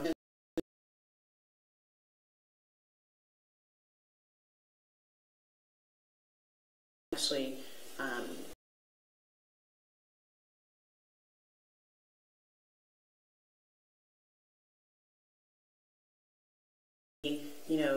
it would go through the state courts and whatnot, but because it has a federal implications, the federal government is requiring paperwork and additional things and preventing that money from coming directly to the local entities much more readily. The states are copying that as well. So the state of Kansas is now looking at how asset forfeiture laws work here and trying to decide whether that money should come down quickly and what processes should be in place for that. So that's something that could be a problem because departments do rely on using a percentage of that money for offsetting their costs of operating. They seize the car, they sell the car, guns and all that. They try to manage offset costs for that. They replace the police car with the Corvette. I'm trying to recall. Do we typically have any revenue from asset forfeiture here in the city of Bel Aire? We've been involved in sometimes when we're involved in bigger cases. I know there was one with the sheriff and the other, and the three agencies can really come across some valuable assets that once the cases are closed and the appeal time is over, the monies have been at least once, I know, distributed back to the localities. Are you guys all in favor of the current policy as it is? Well, I'm not really. So what I'm hearing, and I'm sorry, That's okay. Interrupt you, but what I'm hearing Jackie say is that the state is looking at similar policies to what the feds are doing and taking more of that money for the state when the state's involved in that investigation. And that's probably not in our best interest to do that.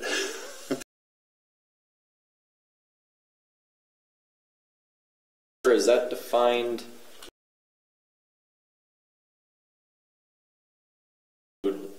homes within Bel Aire? It can. Or just cars? Is that limited in any way? It can be limited. It include all of it, as far as I can think of. Okay. I'm not a fan of asset forfeiture at all. Okay. Yeah, I'm not Either. either. We Yeah, get. I'm gonna. But then if the state is going to continue, in this regard, then the city, the city desires to have the city's interests protected. However, the city does support, changes to the asset forfeiture laws. Okay. The next item I had was law enforcement and public safety, and after talking with Jackie and Ty, I understand that the big issue there is that no more unfunded mandates.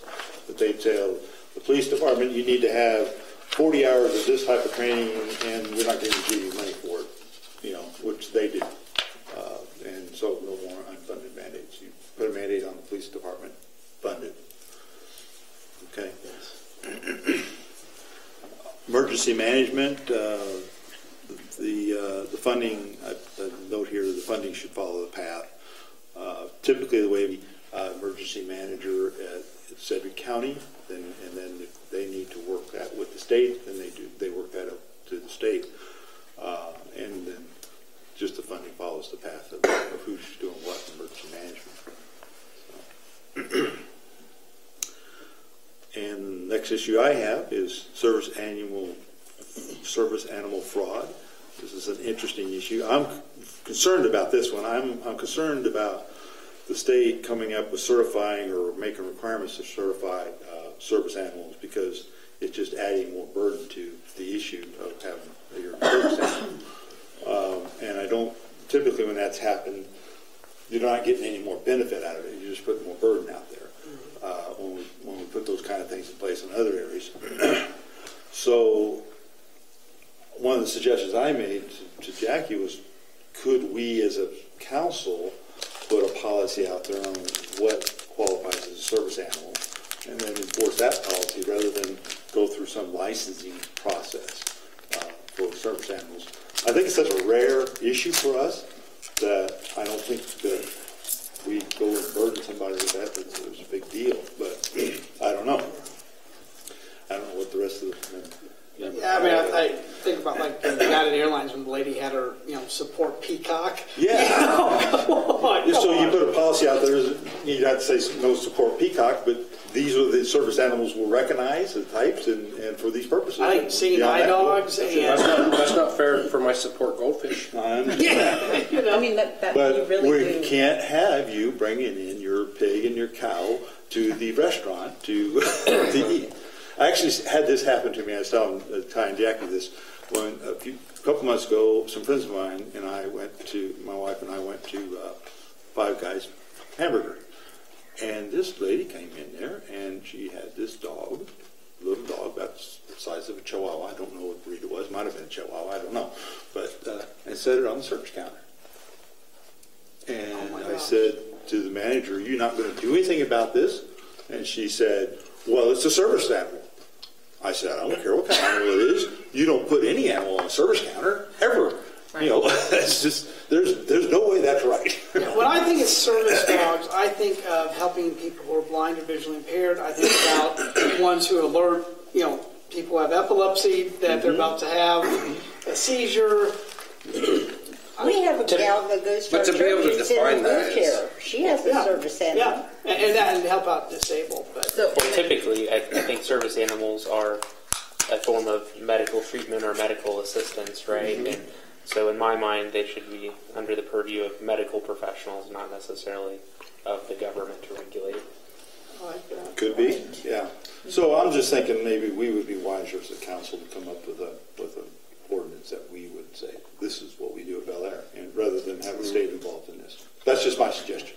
I would not be in favor of having like a city ordinance against that. I mean, I'd say just go with what the state does, because you're talking about a whole other bag of worms of requiring people to bring in medical documentation for a service animal. Well, I'm not suggesting we put a licensing system out there. No, I would not want that. I agree. Let me ask you. I think just going with the state and federal regulations.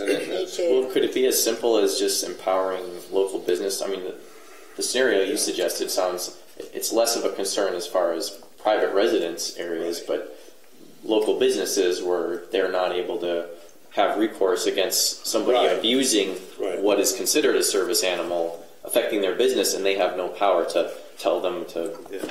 So the issue is with the service animals is that right now there is no licensing place for that. The state doesn't do it. There's no organization out there that does it.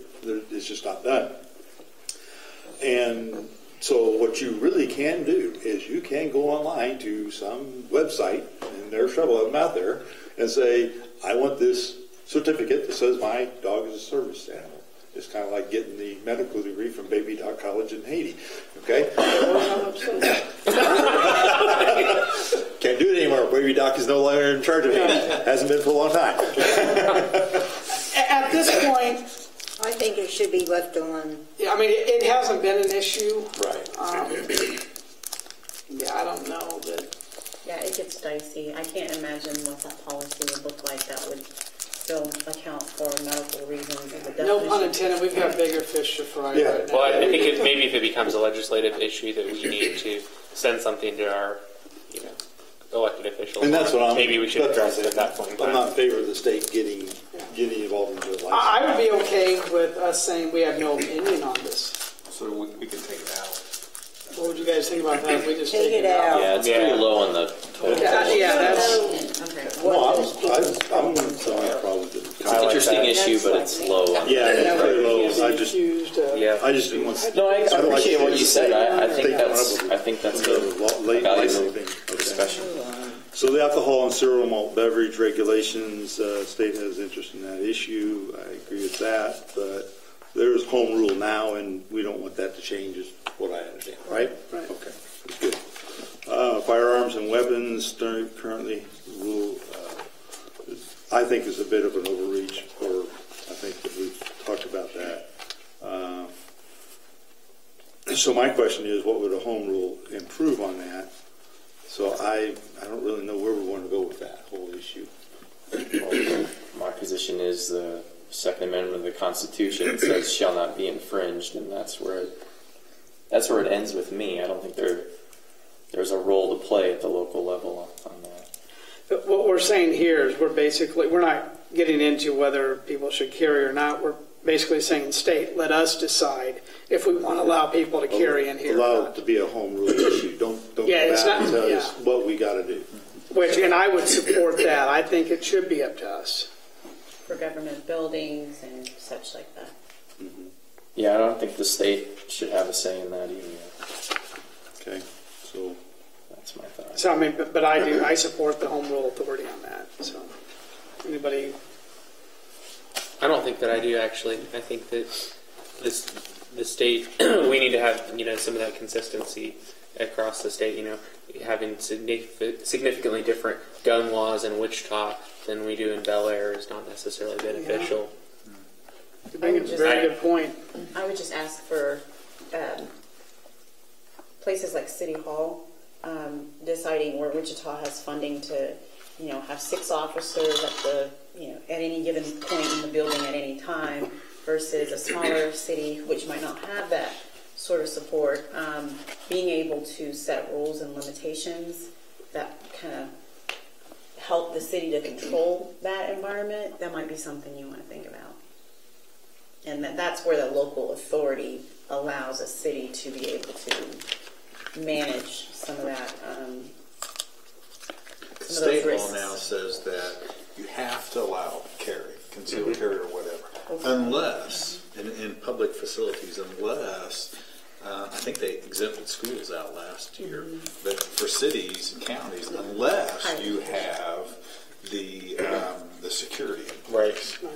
So that's the difficult piece. So they can say, well, we're not going to allow it, but we've got security, and we don't have security, so we don't have that option. So maybe it But would didn't be- they also have to put locker boxes in for like when they go in the courthouse? County or city courthouse hall? built Yeah, because the county doesn't allow you to take your gun into it, but you have right. people saying, I carry and I'm going to carry, but when I get to my front door, then you've got to allow me to have a place to secure it. That's a big expense. And that's a big expense. And I'm listening to what Councilmember Smith just said. I mean, that makes a lot of sense, and there is some kind of protection, too, that, what we do, we follow the state law on that. Because, yeah, you're right, if we... Yeah, I think what that's happens a if good we have default totally... position to start from. Yeah, if we have 2 totally different sets, we don't need... Yeah, I don't know, yeah. So are you comfortable taking it out, or do you want to put something supporting? Some kind of Current law? Support the current. Because this law as it says I support the current law as it is. Yeah. Support the law as it is. Until you get to Charles Coverine, and then they make it really a joke. But that's So not take such- out that home rule authority. Okay. I'm sorry. So what are we? Taking out the home rule authority and adding a statement that says we support the current legislation to remain unchanged. Current law. Current law. That allows for open carry, Right. or concealed carry, but not here. Okay, I will say that, most cities are, the common thread for most cities. The league is probably going to have some proposed legislation this year to recommend that cities be allowed to do what's best for that size city. So you'll see a lot of that legislation. So we're definitely not going to be. I think we should oppose supporting that. Yep. We should Okay. oppose that. Okay. All right. So the next thing I had is Homeland Security, and what the I didn't know what the issue was here. The money and enforcement, the ICE rules, more openness and transparency when we are having to do things for ICE. So we want to get some funding for that if we have to do things related to illegal immigrants. Is that correct? Yes, in federal, because it actually happened. We had an officer stop an individual, and it was flagged federally that we had to hold the person. And our officers didn't know what was going on, and it was a homeland security threat. And so they had FBI and Highway Patrol and everybody was coming after this person. And so our chief's saying, boy, it sure be nice to know what we're dealing with here other than just a red flag from the federal government to hold this person. Mm-hmm. So, and then the stuff that Jim was saying too about, so that's the open communication part and then the funding piece. Mm-hmm. That makes sense to me.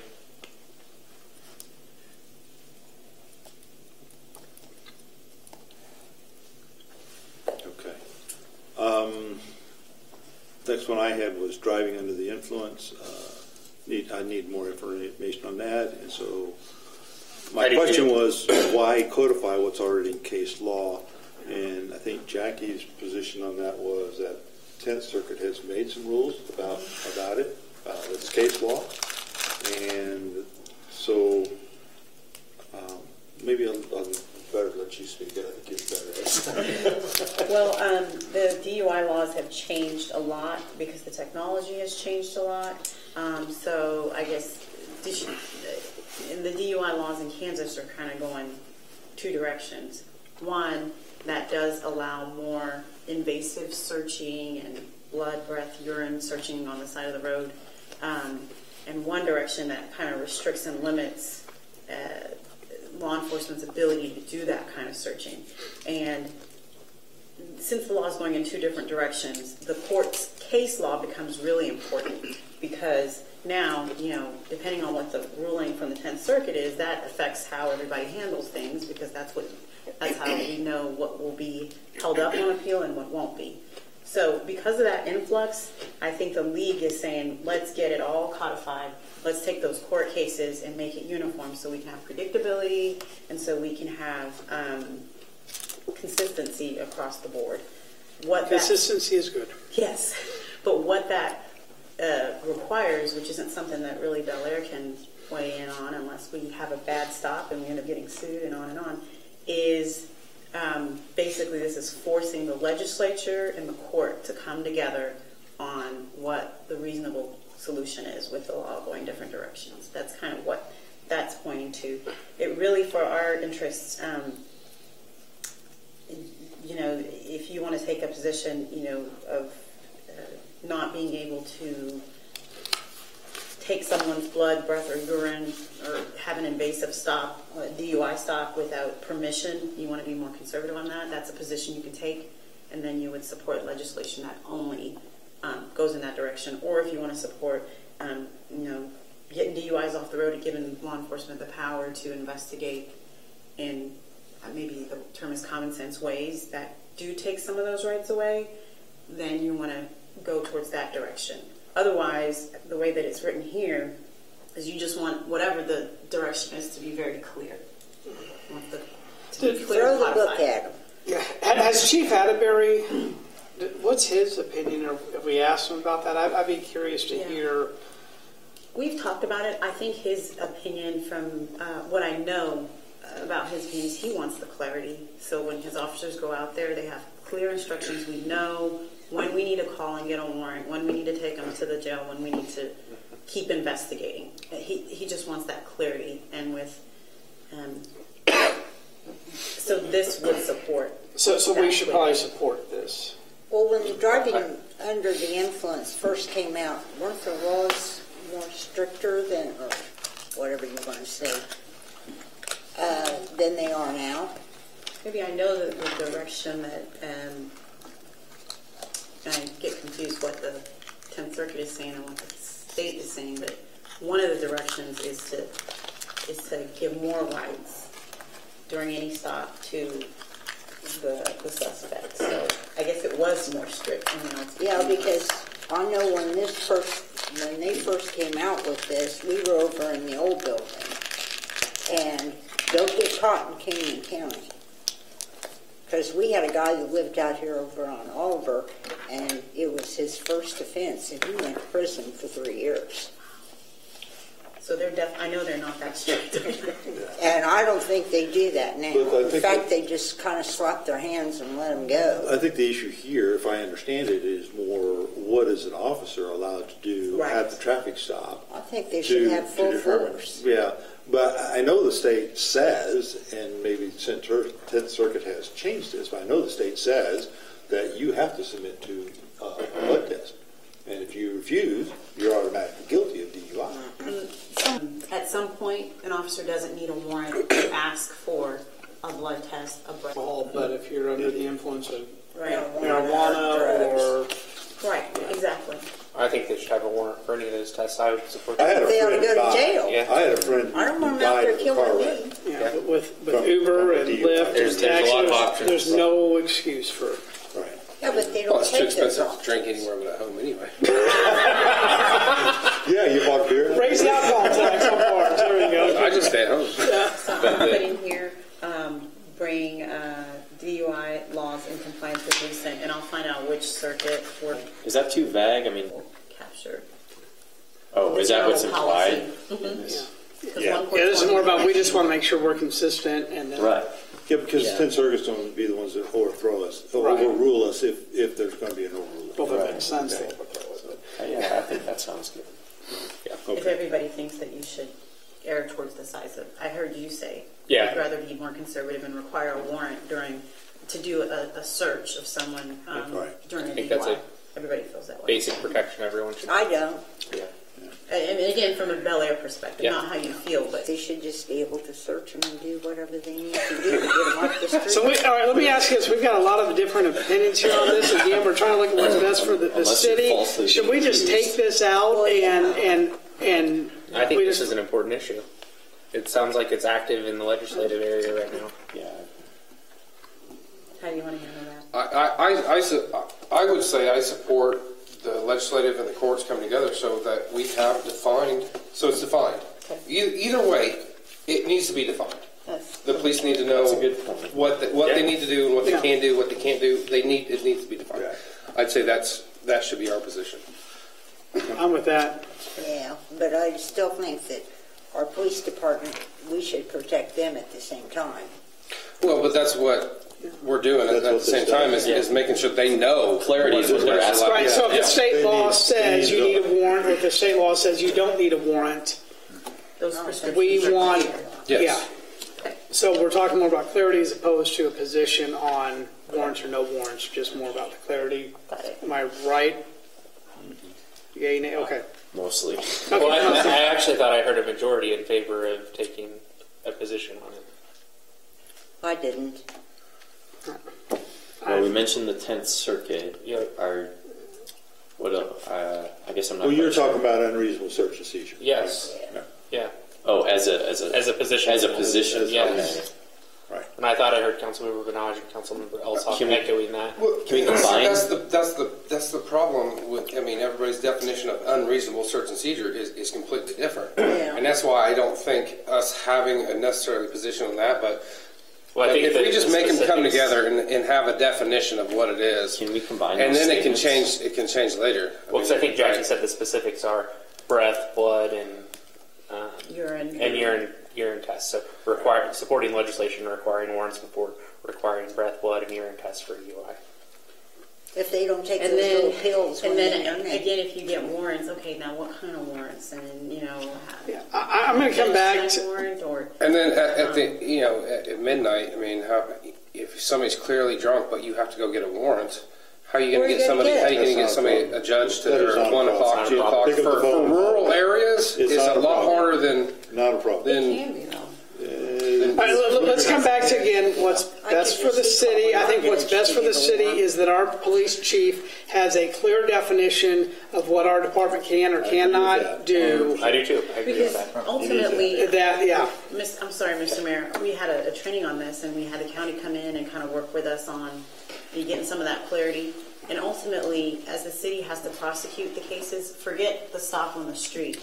But once that stop is complete and we have to prosecute the case and it goes to district court and the jury sees it, if the city knows what we were supposed to do, what we were required to do, we're able to effectively prosecute those cases much more readily, just by having that clarity in what the law is and having our officers follow that law. No, I agree with that, and I could be on board with just leaving that alone right now, but I do have a question. Given that it's unclear right now, does the city have a policy on its procedures for that?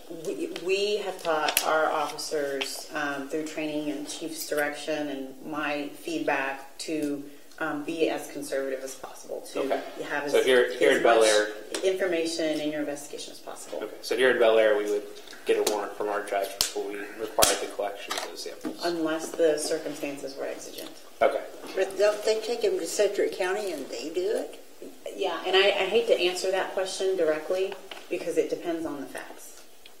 But the instruction on how that's executed is with the current law in mind and being. Well, I was just curious because if it's unclear kind of right now in the law, then it seems like we should at least have a consistent policy on how we handle that. We do, yes, and we do. So when you say we get a warrant, I can't say that specifically, but we do every step we're supposed to, and we believe we're supposed to. We take more steps than we're supposed to make sure that we don't infringe people's rights. Excellent. Okay. All right, there's more than what's worded right here. Right. Yeah. Okay. Okay.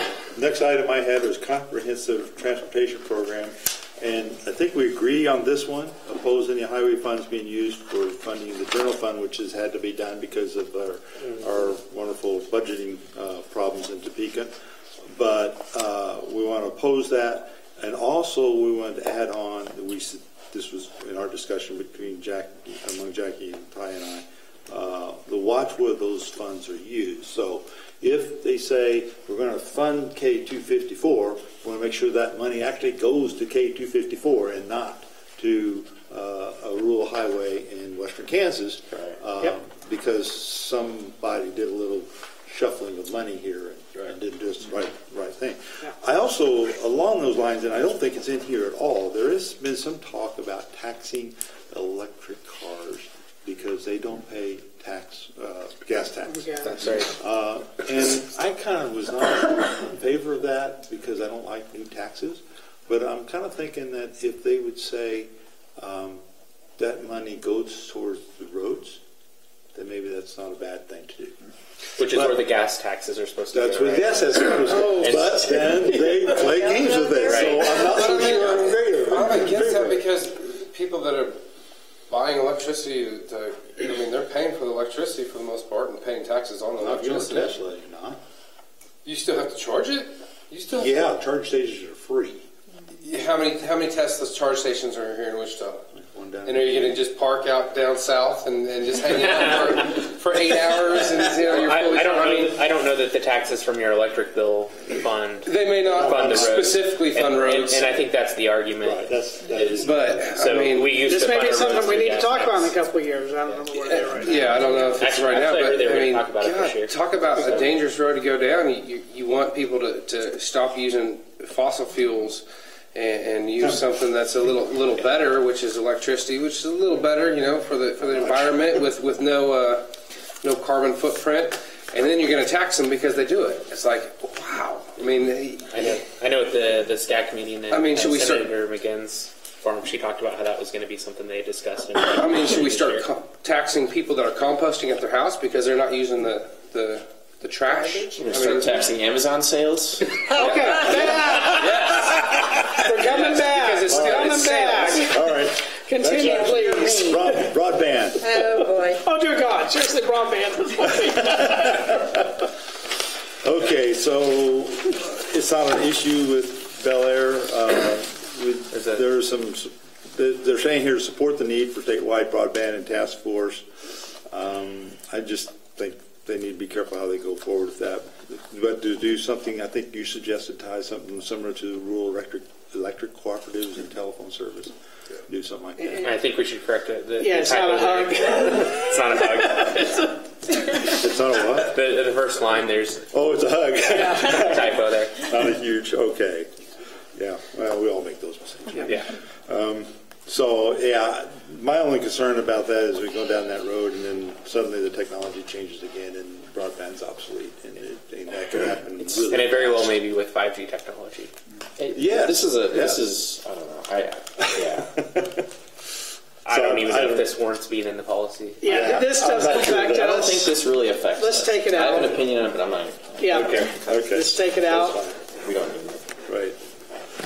All right. Going through it a little bit, trying to. Healthcare, support cooperation, and burden of employee healthcare. So I think that other government agencies to provide for health sharing programs rather than health insurance. I do not have health insurance. I haven't had health insurance in several years, but I do have health care sharing. It costs me $225 a month. That's what I spend. I write that check to somebody someplace in the country, and they use it towards your medical bills. And I don't know from month to month who that's going to be, but it's like a quarter of the cost of health insurance. Okay, so it's just an idea. Throw it out there. I don't know if there's any interest in that, but I just throw an idea out there. Okay.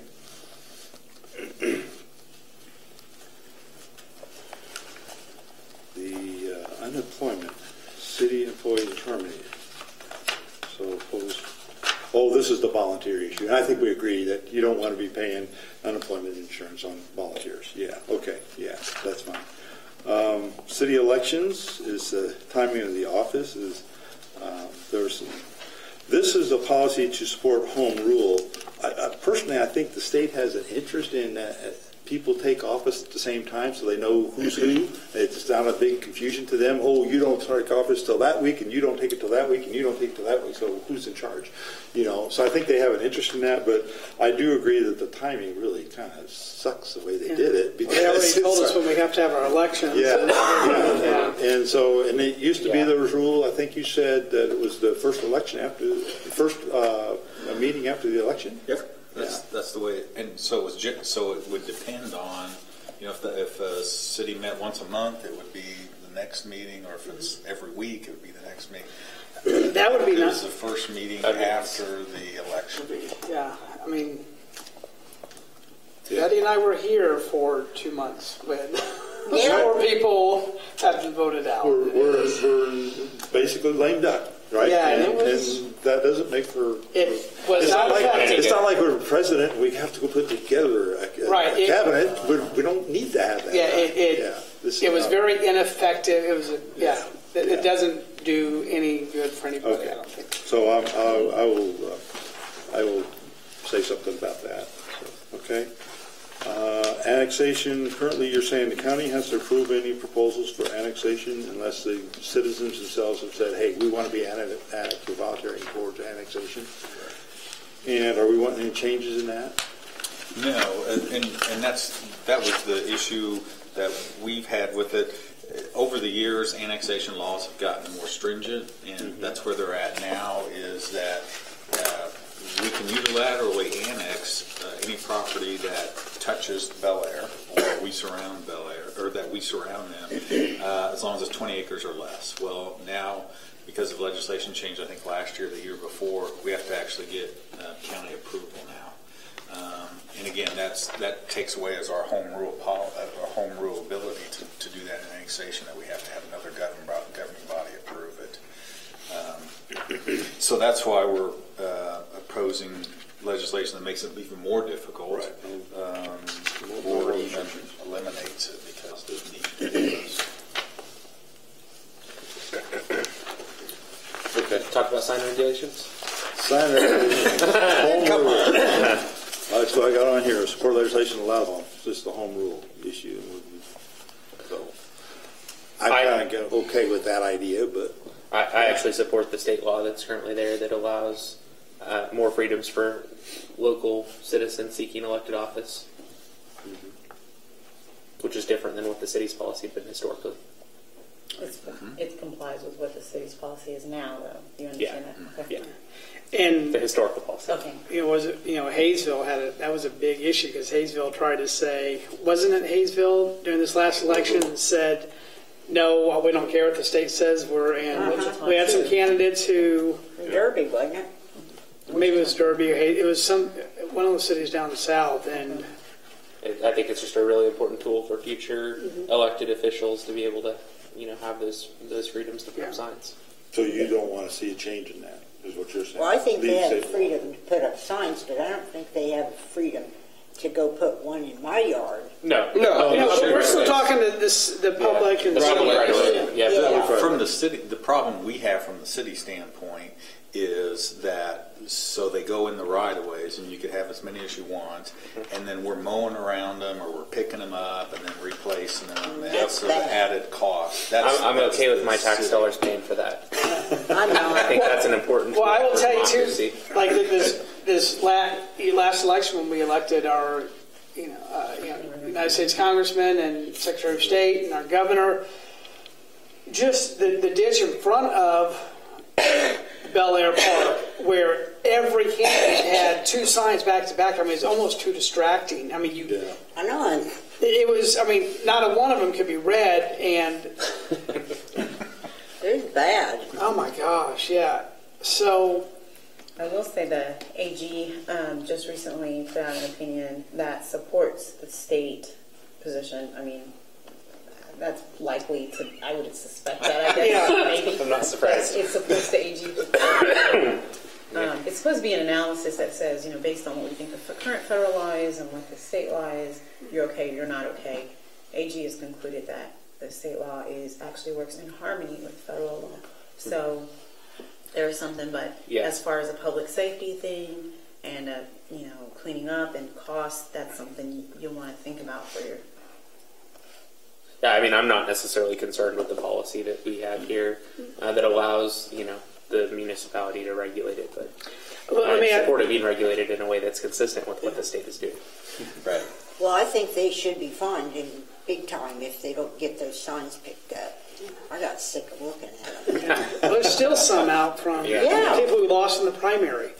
They never did come back and get them. Yeah. Let me ask you this, Ty. You mentioned, maintenance, picking them all up, putting them back. Does the law say they have to be put back after you mow? You probably better. During Yeah, I that think you're getting some people upset. 45-day window. I just want to make sure that we're. Those are expensive. Yeah. No, I wasn't saying throw them away. I wasn't trying to suggest that at all. I guess my only thing on this is I'm in complete agreement. I like the idea that we can put them in the right of way. Again, I use the example that we just talked about there in front of Bel Aire Park. It was just stupid, and it almost was a safety concern if you're trying to drive in. Can we limit the number of per? Why are you looking at all the signs, dude? If you want to look at them, walk by it. I got to drive down there. You should be looking at the roads and the signs. I'm just saying. You can limit, it has to be tied to a safety concern, and then you're going to get challenged because that one more sign was me truly expressing my First Amendment right. So Well, basically, every candidate had a sign there, just lost their money because no one saw any of their. But they're free to make that choice with their campaign funds. Okay. I appreciate both sides of that debate, but ultimately I land on freedom. So. I was just asking. I wasn't necessarily saying that we should or shouldn't. Like you said, the right of way is there for public safety kind of thing. So take that one Well, out. before that all started, we had a policy that they could only put one sign per yard. Yeah. Well, to be fair, the state policy it has some limitation. It's not a free for all. You can't block the traffic. The line of sight across the intersection. Right. Stuff like that is in the law, right? I mean, And they can only be so big, they can only be so right. high. It's a reasonable. The way it's worded, is at the state level, I think makes sense, and it's fine to comply with Well, that. it wasn't like driving down I-35 So are you comfortable going south. with the, just supporting legislation that would allow local control so that you all would make the decisions on that? Or do you just want to drop this out and just leave the sign issue alone? Just leave I it. would leave it out. That whole sentence. Yeah. Okay. So then All should right. we even? Just take the section out. Well, actually, I will tell you because this last election, that was the first time we had that, and people were asking me, "How come you put them?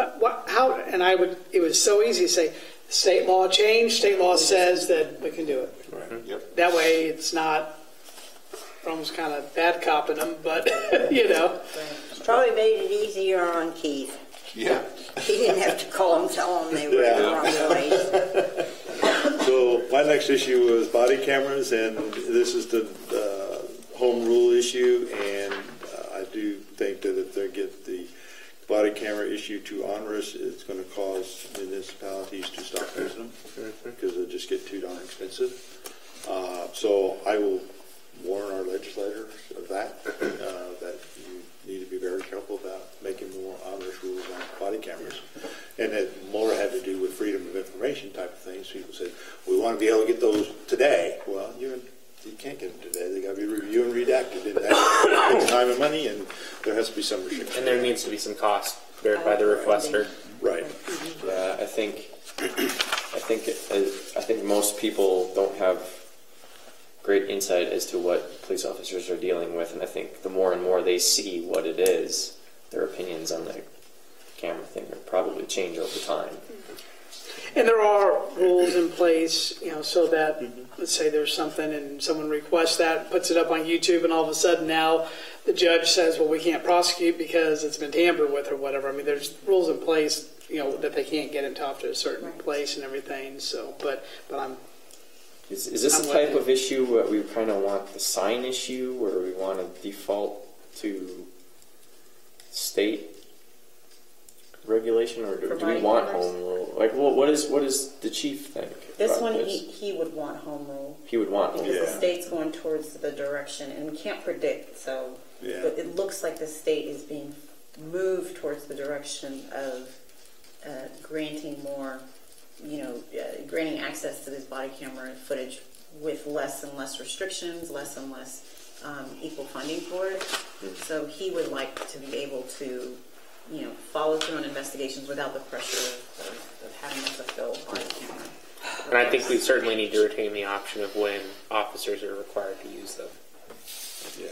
That needs I to be. thought they were at all times. What do you mean? Yeah, I don't know. No, So- they don't have them on all the time. I don't, maybe Bel Air. When I they wouldn't get say- out of the car, they better have them on. I don't know what the. I wouldn't support legislation at the state level that required the officer to use the body camera. At all? Sure. Okay.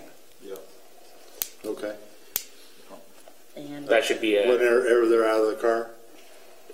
any legislation around that, so around the requirement. So if the city decided we didn't want to use body cameras at all as a city, that should be the city's option, in my opinion. Right. Okay. Well, I'm pretty expensive. Yeah. Okay. And that's a lot of what suggest drives that, but right. But should this become so burdensome that we're unable to comply with the Freedom of Information Act request? yeah, we can say Unable to financially bear the burden of reviewing that, we can say, fine, for now, until this is resolved, we just don't want to use our body cameras anymore. And that's an option. All right. Yep. We'll skip down to telecommunications data. And what this has to do with really the ability of law enforcement to get a hold of cell phones in terms of cell phone data in times of emergencies. Situation probably as most agree is you have a kidnapping. It won't be. I'm sorry, it won't be restricted to that? Yeah. But that's current law, I think, isn't it? Is it not? That they can't do that? Yeah, but I'm with you. Yeah, if it's being used for missing persons or Right, for emergency issues. Only emergency issues. Yeah, Jackie, can you clarify what the current legislation is on that? the ability for, I just need to read this again. On when public safety officials can access data from telecommunications companies. Yes, in emergencies or with a warrant, with a court order. Well, always with court order. That's. Well, And what constitutes an emergency right now? I can't tell you the details, but off the top of my head, I would say, the definition of an exigent circumstance is a crime that is being committed that could be prevented if and only if we had access to this data. So it's kind of a narrow window. So for Any Makes that call. So Who like makes a that decide? kidnapping, like a kidnapping, Decides or that? like a often officers will call in a judge and get a warrant that way and get an emergency warrant and not have all the If you boxes give checked. them a warrant, I'm okay with that. Me too. Yeah. Or if it's protocol, like for certain aspects of Amber Alerts, they can push emergency data to your phone. That's kind of not collecting but sending. And there may be some other circumstances that I'm not mentioning where they could collect to prevent an emergency. We just want to make sure that they're not using them for spying. It's actually being used to prevent a crime. Yeah, that's the scope We of this didn't law. abuse the plastic word? So just sign the way it is. Yep. Okay, that's all I have. If anybody else had anything, please jump in there and let's talk about it. I think this was a good discussion. A lot of the I really like that. And You know, there's one that'll be coming later on in passing, talking to the chief. We'll get more education to the council on this, but the legalization of medical marijuana may be an issue on the legislative agenda this year. And I don't know if everybody foresaw that or not, but law enforcement, generally law enforcement across the state has concerns about enforcement and detection and funding for that. There's also some other positions, so that might be something we'll start getting your information on that may be added to this later. And just so you know, I think Councilman Benage mentioned at a previous meeting, you plan to speak to some of our legislators. Next Wednesday. Okay, for that. I'm So, going to be there Wednesday. yeah, even though it won't be officially adopted until our next meeting, Right. I think we all give you our consensus to. Yeah, I will For that. certainly try to represent everybody well. Appreciate it. Thank you, sir. Thank you. Yeah, I look forward to your report, and that's great that we do that. Okay, we want to talk about, Jim wanted to talk about billboards, and then I've got a couple of small items. Okay, so this is just something to just start spurring some thought on more than anything else. I'm not asking for anybody to make any decisions tonight, but I did pass out the quote that I got from the ASCII Street for billboards. That's a pretty expensive quote. It's like $1,000 a month for a year, so $12,000 plus $600 for vinyl printing for the sign. And I'm not sure we want to go there. They do have some other options. We could do a 1 month or a 3 month, but you still have the $600 printing fee for the vinyl. They will help you design the sign, okay, and they don't charge you for that. Another option, though, that I did find is advertising images, and you can go to their website. I sorry, when I typed this up, I misspelled advertisingimages.net, but you can go to their website and see what they do.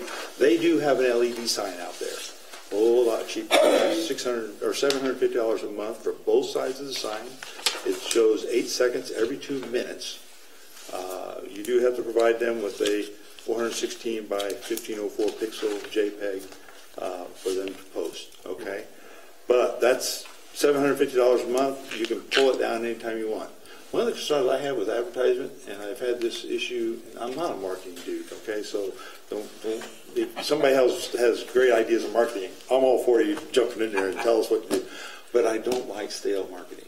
I think it gets stale. It's like, once you've heard that commercial 5 times, you're done. You don't want to hear it anymore. That's what I feel. And once you've seen that billboard 5 times, you're not going to look at it anymore. Research actually says you have to hear an ad or see an ad 7 times before you remember it. That may be right. Okay. Yeah. And that's right. And I can't. There's been times I'm in the car and I hear an ad. Oh yeah, I got it. And then, crap, what was that website again? What was that? Yeah. You know? So that's fine. But see, the thing is, this area and this is right there at 135 at the North Junction. Okay, and the reason I target that for a couple of reasons. We're 5 minutes from there. Okay, so if we put something up there that says something like, "Hey, if you lived or worked in Bel Aire, you're 5 minutes from home right now. No traffic." Because you wouldn't. You can get off right there, and there's no traffic.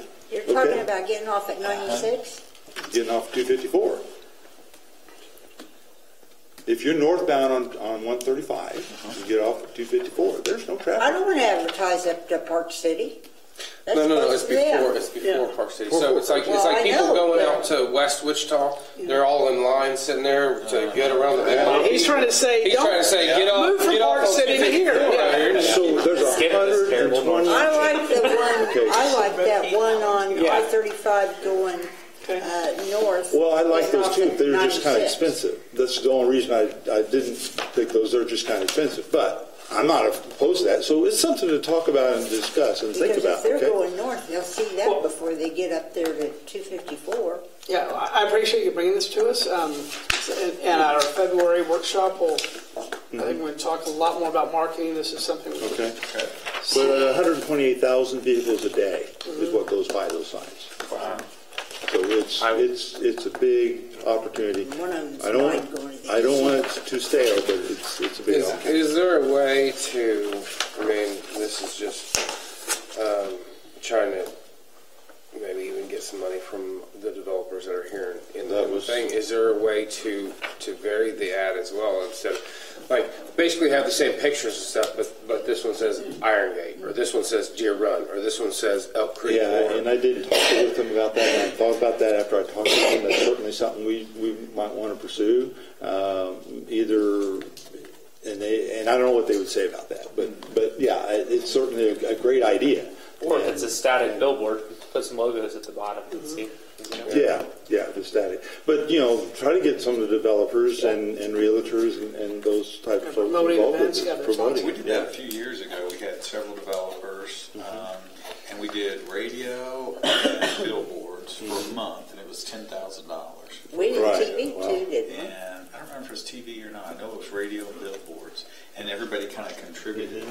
And we talked about doing it again, and they didn't feel like they had gotten. Now again, we use radio. That's what's more expensive. Out of those three, I would probably choose billboard. Yeah, and so Yeah, billboards, your most 600. expensive is going to be TV. Radio's less expensive, and then billboard. The billboard, I think. So I could certainly reach out to the developers and say, hey, if we did a billboard, would you want to partner with us to get your logo on there? Right. So.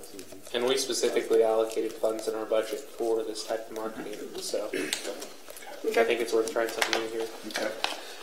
All right, two very, very short items. And this has been a great discussion tonight, guys. I really appreciate everything here.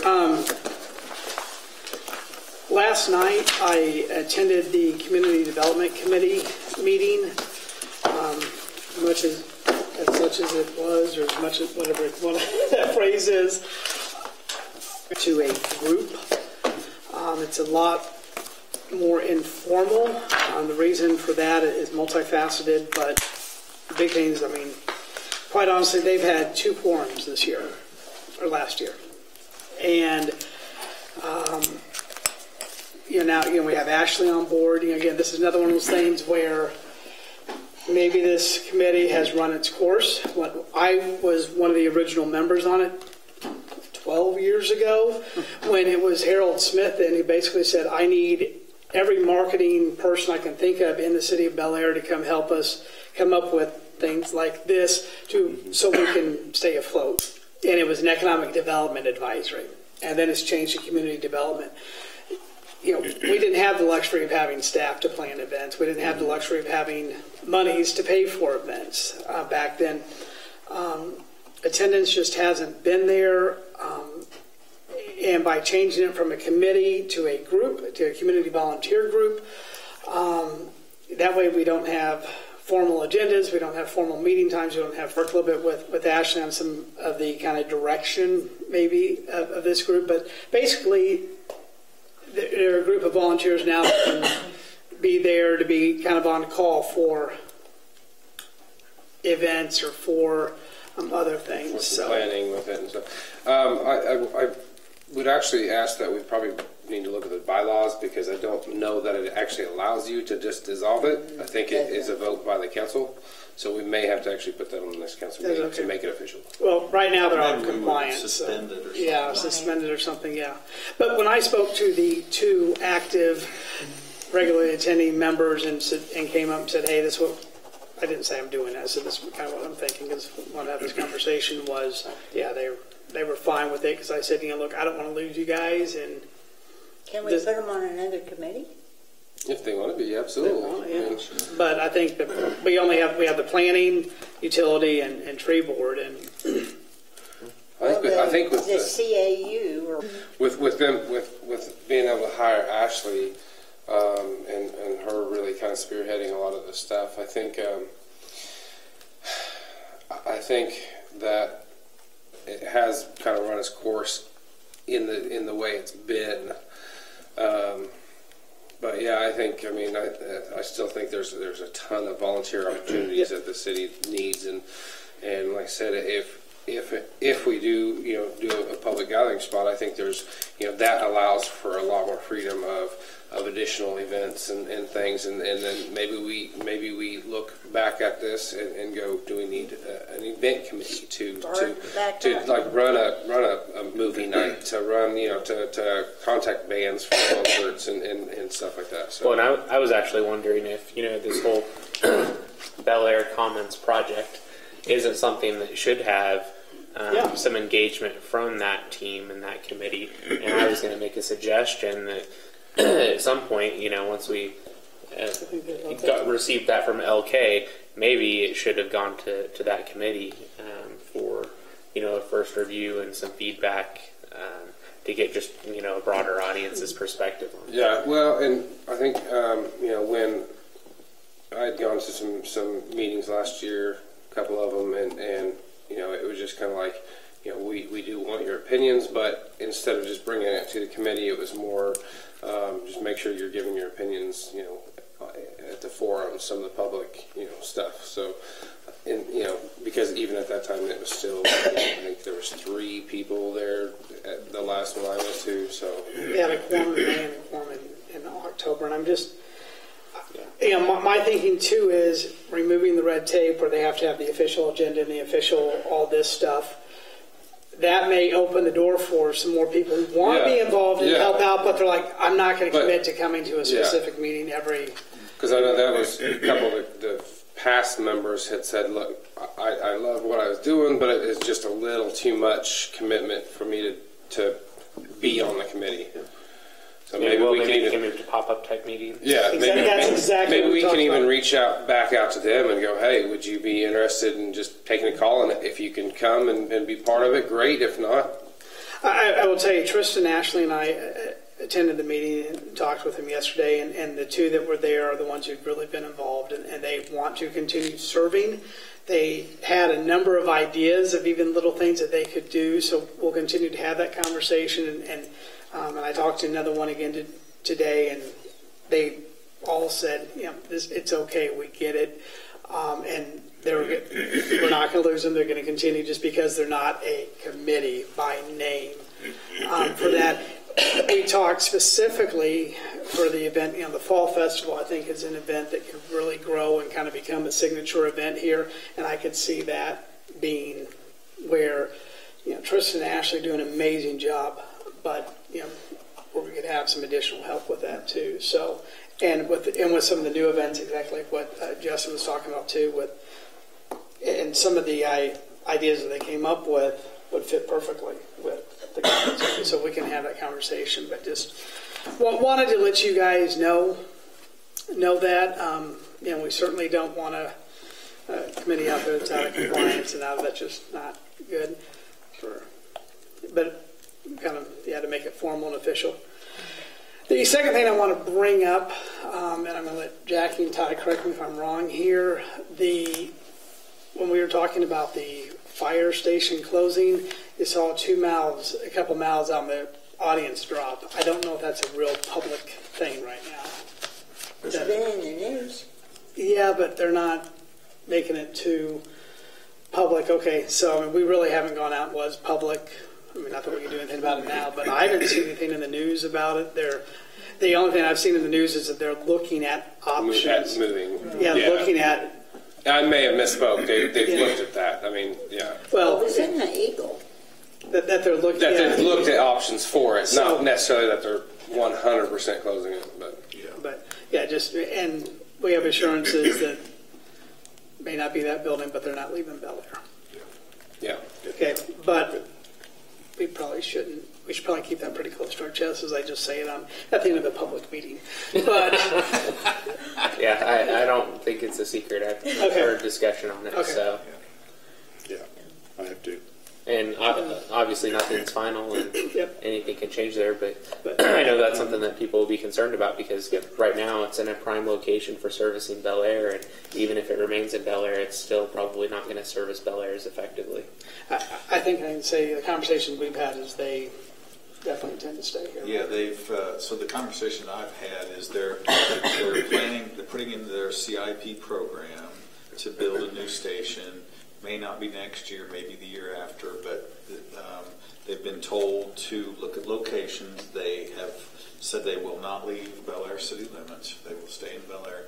And they also did recognize where their calls are, because they actually contacted me and said, we know you have land, here, can you help us look for locations? And I said, sure. And I said, what are, some of your requirements? And they said, well, obviously Catholic Care, they get a lot of calls there. I told them about the new senior developments going in, and so it sounds like they'll probably stay on Woodlawn, somewhere on Woodlawn, because of that, the calls they get, and the fact that they do have to go out of Bel Aire, they can get on the 254 highway at the interchange, where if they were at Rock or Webb, they'd have to cross, and they don't want to do that. So they'll probably stay on Woodlawn. So I just saw a couple of open mouths tonight from the audience, from people who are pretty involved. So if they start saying, if you start hearing, oh my gosh, they're moving, they're closing, we can, just want you guys to know that we can, I think we said I cut that article out of the paper, but I'm not sure. Right. Well, I was maybe wrong that it's a secret, but I just wanted... I heard they were looking for your property. They're looking for my what? For your lot, for your house. They're going in right next door. Right next door. They I won't have to listen to them go Catholic Care at 3 and 4 o'clock in the morning then. But anyway, so just, if we get questions, because again, we talked about it in a public meeting, we saw a couple people kind of, we can assure them. Well, they're just behind the times there.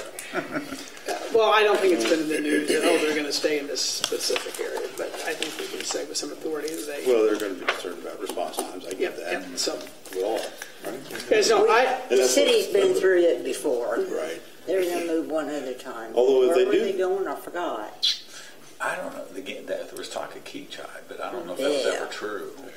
So if they actually decide to do it, it'd be wiser for them to do it this year than next, because we're going to be tearing Woodlawn up next year, right? Yes. Yeah. And, that could. And it would help to not have to route around the fire station, because that's a big deal. Yeah. Yeah. Wait for the guy with the stop, slow sign. You could be that guy.